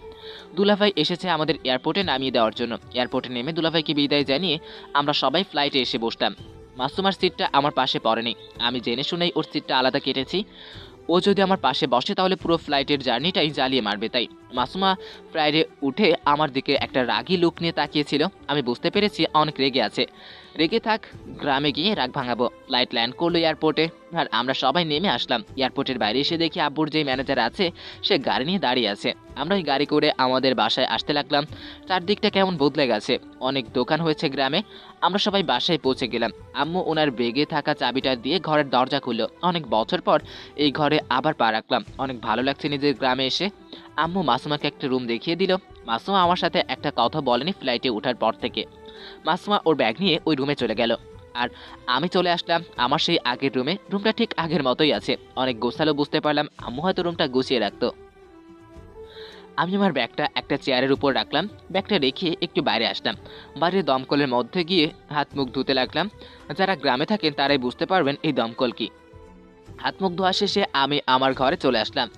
ব্যাগ থেকে জামা কাপড় বের করে আলমারিতে রাখলাম। তারপর আব্বু আম্মু রুমে গেলাম। ওখানে গিয়ে দেখি মাসুমা বসে আছে। ওদের সাথে কিছুক্ষণ আড্ডা দিলাম। তখনই বিকি কল দিল। হ্যাঁ দোস্ত, বল কি হয়েছে? চাচার বাড়ির পাশে যে পুকুরটা আছে ওখানে আয় তো। কেন? আরে আগে আয়, তারপর বলছি। তুই দাঁড়া, আমি আসছি। আব্বু আম্মু, আমি একটু বাইরে যাচ্ছি। মাসুমা, তুমি যাবে আমার সাথে? না, তুমি যাও, আমি এখন আব্বু আম্মুর সাথে আড্ডা দিব। তাহলে ঠিক আছে, তুমি আড্ডা দাও, আমি আসছি কিছুক্ষণ পর। বাইরে এসে দেখি একটা সাইকেল রাখা আছে। আমি ওটা নিয়ে পুকুর পাড়ে চলে আসলাম। পুকুর পাড়ে এসে দেখি বিকি পুকুর ঘাটে বসে পা দৌড়াচ্ছে পানির উপর। আমিও আমার প্যান্টটা হাঁটুর উপর উঠিয়ে বসে পড়লাম ওর পাশে। হ্যাঁ, এখন বল কি হয়েছে? কি হবে, কিছুই হয়নি। তাহলে আমাকে এখানে আসতে বলি কেন? এমনিতেই আসতে বললাম, বাসায় একা একা বসে ভালো লাগছিল না, তাই ভাবলাম তোর সাথে বসে একটু আড্ডা দেই। কেন, তোর দোকান কি হয়েছে? আব্বু আছে দোকানে, আর কালকে যে অনুষ্ঠানটা আছে স্কুলে, সেটায় কয়টার সময় যাবি? তুই যখন যাবি তখন বাসায় আসিস, তোর সাথেই যাব আমি। বিকির সাথে বসে আরও অনেকক্ষণ আড্ডা দিলাম। আড্ডা দেওয়া শেষে আমি বাসায় চলে আসলাম। বাসায় এসে দেখি মাসুমা আম্মুর সাথে রান্না করছে, তাই আমি ওদের কাছে না গিয়ে নিজের রুমে গিয়ে ফোন চালাতে লাগলাম। কিছুক্ষণ পর মাসুমা এসে ডেকে গেল খাবার খাওয়ার জন্য। আমি রাতের খাবার খেয়ে রুমে এসে শুয়ে পড়লাম। পরের দিন। চল জলদি, অনুষ্ঠানের সময় তো কখনো হয়ে গেছে। হ্যাঁ চলো, আমিও রেডি। মাসুমা চলো। মাসুমা, আমি বিকি সবাই একসাথে স্কুলে চলে আসলাম। স্কুলের ভিতরে পা রাখতেই ভিতরটা কেমন করে উঠলো। একদিন এই স্কুল থেকেই বেরিয়ে গিয়েছিলাম মাথা নিচু করে। আজ মাথা উঁচু করে ঢুকলেও সেই অপমানের লজ্জাটা এখনো আমার ভিতরেই আছে। আমরা সবাই স্কুলের ভিতরে চলে গেলাম। আব্বু আম্মুর সাথে মাসুমা ওরা গার্জিয়ানদের বাসার জায়গা দিল। আর আমি আর বিকি চলে গেলাম আমাদের আরও পুরনো কিছু বন্ধুদের কাছে। পুরনো সব স্টুডেন্টরা যারা আমাকে চিনতে পেরেছে তারা আমাকে দেখে হাসাহাসি করছে, আর যারা চিনতে পারেনি তারা চলে যাচ্ছে। যারা চিনতে পেরেছে সবাই আমাকে নিয়ে আজে বাজে কথা বলতেছে, আর সবাই বলছে একে এখানে কি আসতে বলেছে। আমি শুধু মাথা নিচু করেই আছি। আমি বুঝতে পারলাম আমাকে হয়তো এখানে শুধু অপমান করার জন্য ইনভাইট করা হয়েছে, নত কেনই বা আমাকে এখানে ইনভাইট করবে। এটাও হয়তো হতে পারে স্যার সবাইকে আমাকে দেখিয়ে দিয়ে বলবে এর মতো চরিত্রহীন যেখানে দেখে তার থেকে যেন দূরে থাকে। এসব কথা ভাবছি আর চোখ দিয়ে অঝরে পানি পড়ছে। তখনই বিকি আমার কাঁধে হাত রাখলো। কি হয়েছে রে দোস্ত, তুই কান্না করছিস কেন? আরে কান্না করছিল, এমন এই চোখ দিয়ে পানি বেরিয়ে যাচ্ছে। আচ্ছা চল স্কুলটা একটু ঘুরে দেখে আসি। হ্যাঁ চল। আমি চোখের পানি মুছে স্কুলটা ঘুরে দেখতে লাগলাম। ঘুরতে ঘুরতে সেই ক্লাসের সামনে চলে আসলাম যেখান থেকে আমার ভাগ্যটাই উল্টে গিয়েছিল। আরও কিছু জায়গা ঘুরে অনুষ্ঠানে চলে আসলাম, কারণ এখনই অনুষ্ঠান শুরু হবে। সময় মতো অনুষ্ঠান শুরু হলো। আসসালামু আলাইকুম। আজকে তোমরা সকল পুরনো স্টুডেন্ট আর তাদের গার্জিয়ানকে এখানে ডাকার একটাই কারণ, এই যে স্কুলটা দেখছো, এই স্কুলটা আমি অনেক যত্ন সহকারে আগলে রেখেছি। সবসময় সকল ছাত্রছাত্রীদের সাথে ভালো ব্যবহার করেছি, কখনো কাউকে কষ্ট দিয়ে কথা বলিনি। কিন্তু এই স্কুলে আমি একটা অনেক বড় অন্যায় করে ফেলেছি। আমি একটা স্টুডেন্টকে বিনা অন্যায় একটা মিথ্যা অপবাদে স্কুল থেকে বের করে দিয়েছি। বিনা অপরাধে আমি তার লাইফটা আমি বরবাদ করে দিয়েছি। আসলে সেদিন আমি সত্যটা জানতাম না। আমার জায়গায় যে কেউ থাকলে সেটাই করত। আমি তখন বুঝতে পারিনি যে সত্যটার পিছনে যে অনেক বড় একটা মিথ্যা লুকিয়েছিল। আজকে সেই মিথ্যাটারই সত্যিটা আপনাদের সবাইকে জানাতে চাচ্ছি আমি। স্যার কথাগুলো বলে ওনার একজন পিয়নকে টিভিটা অন করতে বলল। অনুষ্ঠানে একটা টিভি কানেকশন করা আছে, সেটা অন করতে বলল। পিয়ন স্যারের কথায় টিভিটা অন করলো। টিভি অন করতেই একটা মেয়েকে দেখা যাচ্ছে টিভিতে। কে এই মেয়ে? চিনতে পারলাম না। মেয়েটার পুরো চেহারা কি যেন একটা হয়ে রয়েছে, দেখে পুরো গিনগিন করছে শরীর। তখনই মেয়েটা বলতে লাগলো, আসসালামু আলাইকুম, আমি জুঁই। আমাকে এভাবে দেখে হয়তো কেউ চিনতে পারছে না, তাই তো? কিন্তু আমার নামটা কে হয়তো চেনেন। আপনারা সবাই জানেন আমার সাথে স্কুলে একটা ঘটনা ঘটেছিল, কিন্তু আপনারা যেটা জানেন সেটা সম্পূর্ণ ভুল জানেন। ওই দিন সত্যটা কিছু অন্যটাই ছিল। মজিবুর ও ছিল এই স্কুলের ফার্স্ট বয়। ওর জন্য নাকি কোনো ছেলে মেয়ের প্রথম আসতে পারতো না। কিন্তু আমি অনেক জেদি মেয়ে ছিলাম। আমি সবসময় এটা ভাবতাম, কেন কারোর সাথে প্রতিযোগিতায় করব? সামনের মানুষটাকে যদি সরিয়ে দিই তাহলে তো আর প্রতিযোগিতা করতে হবে না। কিন্তু আমার এই ভাবনাটা যে কারো জীবনটা বরবাদ করে দেবে সেটা কখনো ভাবিনি। ওই দিন মজিবুর যখন স্কুলে আসে, তারপর জুই ওই দিনের সকল ঘটনা খুলে বলল। আপনারা তো জানেনই, তাই আর বললাম না। আমি আমার ভুলের শাস্তি পেয়েছি। আমার সেই ভুলের জন্য আল্লাহ আমাকে এই মরণকেতু রোগ দিয়েছি, যার জন্য কেউ এখন আমার পাশেও আসে না। আমি জানি না আমি আর কতদিন বাঁচব। মরে যাওয়ার আগে মজিবুরের কাছে ক্ষমা চাইতে চেয়েছিলাম। অনেকের কাছে খোঁজ নিয়েছি মজিবুরের, কিন্তু ওকে কোথাও খুঁজে পাইনি। তাই আমি আজকে এই ভিডিও রেকর্ডিংটা করছি। জানি না এই ভিডিওটা মজিবুর তোমার কাছে যাবে কি না। যদি ভিডিওটা দেখো তাহলে প্লিজ আমাকে ক্ষমা করে দিও। তোমার পা ধরে ক্ষমা চাওয়ার শক্তিটাও এখন আল্লাহ আমার কাছ থেকে কেড়ে নিয়েছি। প্লিজ আমাকে ক্ষমা করে দিও। তুমি যদি ক্ষমা না করো তাহলে মরার পরেও আল্লাহ আমাকে ক্ষমা করবে না। এইটুকু বলতে ভিডিওটা শেষ হয়ে গেল, আর আমি না চাইতেও চোখ দিয়ে পানি পড়ছে। আজকে মনে হচ্ছে বুকের উপর থেকে অনেক বড় একটা পাথর নেমে গেল। আজকে নিজেকে অনেক গর্বিত মনে হচ্ছে। জুয়েল অবস্থাটাও দেখে অনেক খারাপ লাগছে। অনুষ্ঠানে বসে থাকা সকল মানুষ আমার দিকে তাকিয়ে আছে। আমি আব্বু আম্মুর দিকে তাকিয়ে দেখলাম ওদের চোখ দিয়ে পানি পড়ছে, কিন্তু মুখ থেকে একটা খুশির হাসি ফুটে উঠেছে। তখন হেড স্যার আমাকে স্টেজের উপর ডাকলো। আমি স্টেজের উপর গিয়ে আসসালামু আলাইকুম স্যার। ওয়ালাইকুম আসসালাম। কেমন আছেন স্যার? হ্যাঁ, আমি ভালো আছি। আর আমাকে ক্ষমা করে দিও মুজিবুর। তোমার উপর যে অন্যায়টা করেছি তার জন্য আমাকে ক্ষমা করে দাও প্লিজ। সি স্যার, আপনি এসব কি বলছেন? আপনি হচ্ছেন আমার শিক্ষাগুরু। ওই দিন আপনার জায়গায় কেউ থাকলে এই কাজটাই করতো যেটা আপনি করেছিলেন। তার জন্য প্লিজ আমার কাছে ক্ষমা চেয়ে আমাকে অপরাধী বানাবেন না। ঠিক আছে, এখন তুমি সবার উদ্দেশ্যে কিছু বলো। অবশ্যই স্যার। তারপর আমি মাইকের স্পিকারটা হাতে নিলাম আর বলতে লাগলাম, আসসালামু আলাইকুম, আমি মজিবুর। এখানে উপস্থিত অনেকে হয়তো আমাকে চিনেন, আবার অনেকেই হয়তো আমাকে চিনেন না। আমি সেই ছেলে যাকে নাকি একদিন এই স্কুল থেকে একটা মিথ্যে অপবাদের দায় বের করে দেওয়া হয়েছিল। সেদিন সবাইকে আমি সত্যি কথাটা বলতে চেয়েছিলাম, কিন্তু কেউ আমাকে কিছু বলার সুযোগই দেয়নি। আর সেদিন শুধু আমাকে অপমান করা হয়নি, আমার পুরো ফ্যামিলিকে অপমান করা হয়েছিল। সেদিন আমাকে সবাই অনেক কথা শুনিয়েছে, অনেক অপমান করেছে, কিন্তু আমি তাদেরকে কিছু উত্তর দিতে পারিনি। কি করে দিব উত্তর? আমার উপর যে একটা মিথ্যা অপবাদের দাগ লেগেছিল। আর সবার কথা কি বলবো, ওই দিন আবার নিজের মা বাবাও আমাকে বিশ্বাস করেনি। যে বাবা আমাকে অনেক অন্যায় করলেও আমাকে মারতো না, ওই বাবা সেদিন আমাকে মারতে মারতে বাড়ি থেকে বের করে দেয়। কিন্তু আমি হার মানিনি। আমার আল্লাহর উপর ভরসা ছিল, উনি একদিন না একদিন সেই মিথ্যাটা সবার সামনে আনবেই। আর আজকে সেটাই হলো। ওই দিন আমি মাথা নিচু করে স্কুল থেকে বেরিয়ে গিয়েছিলাম, আর আজকেও সেই মাথা নিচু করেই স্কুলে ঢুকেছি। স্কুলে ঢোকার সময় অনেকেই নানান রকমের কথা শুনেছি, কিন্তু আমি ওদের কথার কোনো জবাব দিতে পারিনি, কারণ আমি যে ওদের চোখে দোষী। কিন্তু আমি এখন সবার সাথে চিল্লিয়ে বলছি, আমি দোষী না। ওই দিন আমি কোনো অন্যায় করিনি। আজকে আমার মনের ভিতর থেকে একটা কষ্ট চলে গেল, যে কষ্টটা আমাকে প্রতিনিয়ত কুরে কুরে খাচ্ছিল। আজকে থেকে হয়তো আমার বাবা মা আমাকে নিয়ে গর্ববোধ করবে। আমি জানি না আমি এখান থেকে চলে যাওয়ার পর এখানে কি হয়েছে। অনেক লোক হয়তো আমার বাবা মাকে নানান রকমের কথা শুনিয়েছে, কিন্তু আজকে থেকে হয়তো আর কথা শোনাতে পারবে না। আর আমার কথা বলি অনেকটাই আমাকে অনেক রকমের কথা শুনিয়েছে, শুধু আমি একটা অপরাধ করেছিলাম বলে। তাই আজকে তাদের উদ্দেশ্যে একটা কথা বলি, কেউ যদি কোনো অপরাধ করে তাকে অপমান না করে তাকে একটু বুঝিয়ে বলার চেষ্টা করুন। কারণ আপনি হয়তো আজকে অপমান করলেও তাকে আপনি অপমান করে ভুলে যেতে পারলেও ও কিন্তু যেই অপমানটা ভুলতে পারে না, প্রতিনিয়ত সেই অপমানটাই তাকে কষ্ট দিয়ে থাকে। আমার সাথে যেটা হয়েছে আমি হয়তো এখন ভুলে গেছি, কারণ আমি যেখানে ছিলাম সেখানে আমাকে কেউ আর অপমান করতে পারেনি, সেই জন্যই হয়তো আমি ভুলে যেতে পেরেছি। কিন্তু আপনারা যাদের অপমান করবেন তারা হয়তো আমার মতো হবে না, যে মিথ্যে অপবাদটা আমার জীবনে একটা কাল হয়েছিল, আর আজকেই অপবাদটা আমার মাথা থেকে নামলো। আজকে অনেক শান্তি লাগছে, আর আমি জুইকে আমার মন থেকেই ক্ষমা করে দিয়েছি। ওর সাথে যেটা হয়েছে কারোর সাথে যেন এমন না হয়, এটাই দোয়া করি আল্লাহর কাছে। অনেক কষ্ট জমেছিল বুকে, আজকে কিছুটা হলেও কম হয়েছে। আর কিছু বলতে চাই না, আপনারা সবাই আমাকে ক্ষমা করে দিন। এটা বলেই আমি স্টেজ থেকে নেমে চলে আসলাম। সকল লোকেরই সাইলেন্ট হয়ে আমার কথাগুলো শুনছিল। অনেক হয়তো কান্না করেছে, কিন্তু দুজন মানুষকে সব থেকে বেশি কান্না করতে দেখলাম। সেগুলো আর কেউ না, জুইয়ের বাবা মা। ওরা যে ব্যবহারটা করেছিল আমার সাথে, সেটার জন্য হয়তো এখন সবাই লজ্জিত। এভাবে আরও অনেকক্ষণ পর অনুষ্ঠান শেষ হলো। অনুষ্ঠান শেষে সবাই এসে আমার কাছে ক্ষমা চাইতে লাগলো, আর আমিও সবাইকে ক্ষমা করে দিলাম। তারপর আব্বু আম্মু মাসুমা বিকি সবাই একসাথে চলে আসলাম স্কুল থেকে। আজকে অনেক ভালো লাগছে। তারপর সবাই বাসায় চলে আসলাম। বাসায় আসতেই আম্মু বলল আমার বিয়ে দেবে এই গ্রামেই, তাই মাসুমাকে বলল ওর বাবাকে এখানে কল দিয়ে আসতে। আসলে মাসুমার মা নেই, আর আমাকেও বললো আন্টি আপু দুলাভাইকে এখানে আসার জন্য বলতে। আমিও আমার কথা মতো আপু আন্টি ওদের সবাইকে এখানে আসতে বললাম। ওরা এয়ারপোর্টে আসলে আমি ওখান থেকে গিয়ে নিয়ে আসলাম।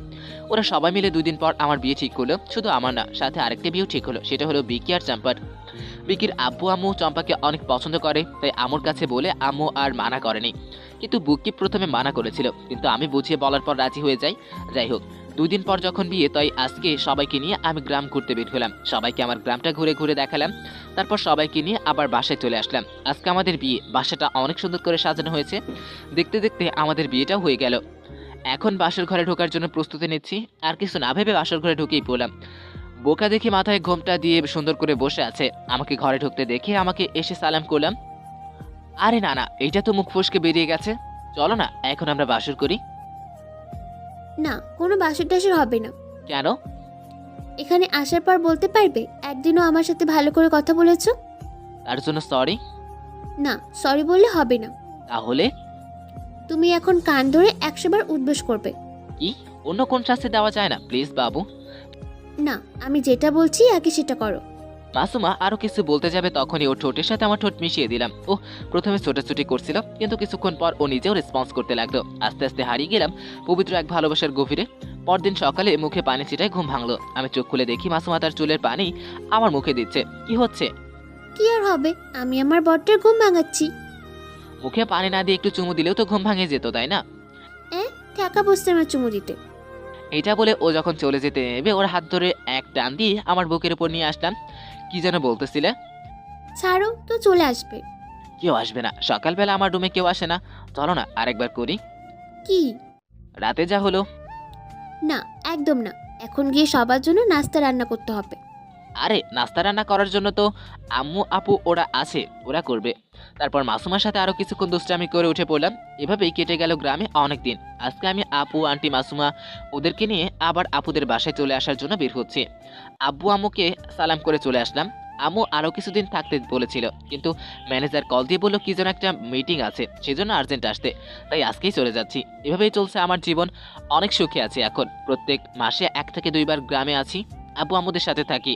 মাসুমাও অনেক ভালোবাসে আমায়। ওর মতো জীবনসঙ্গী পেয়ে আমি অনেক খুশি। আজকের মতো এখানে শেষ করলাম গল্পটা। আবার দেখা হবে কোন একটা নতুন গল্প। সেই পর্যন্ত বাই। আর যাওয়ার আগে অবশ্যই কমেন্ট করে যাবেন গল্পটা কেমন হয়েছে। আল্লাহ হাফিজ।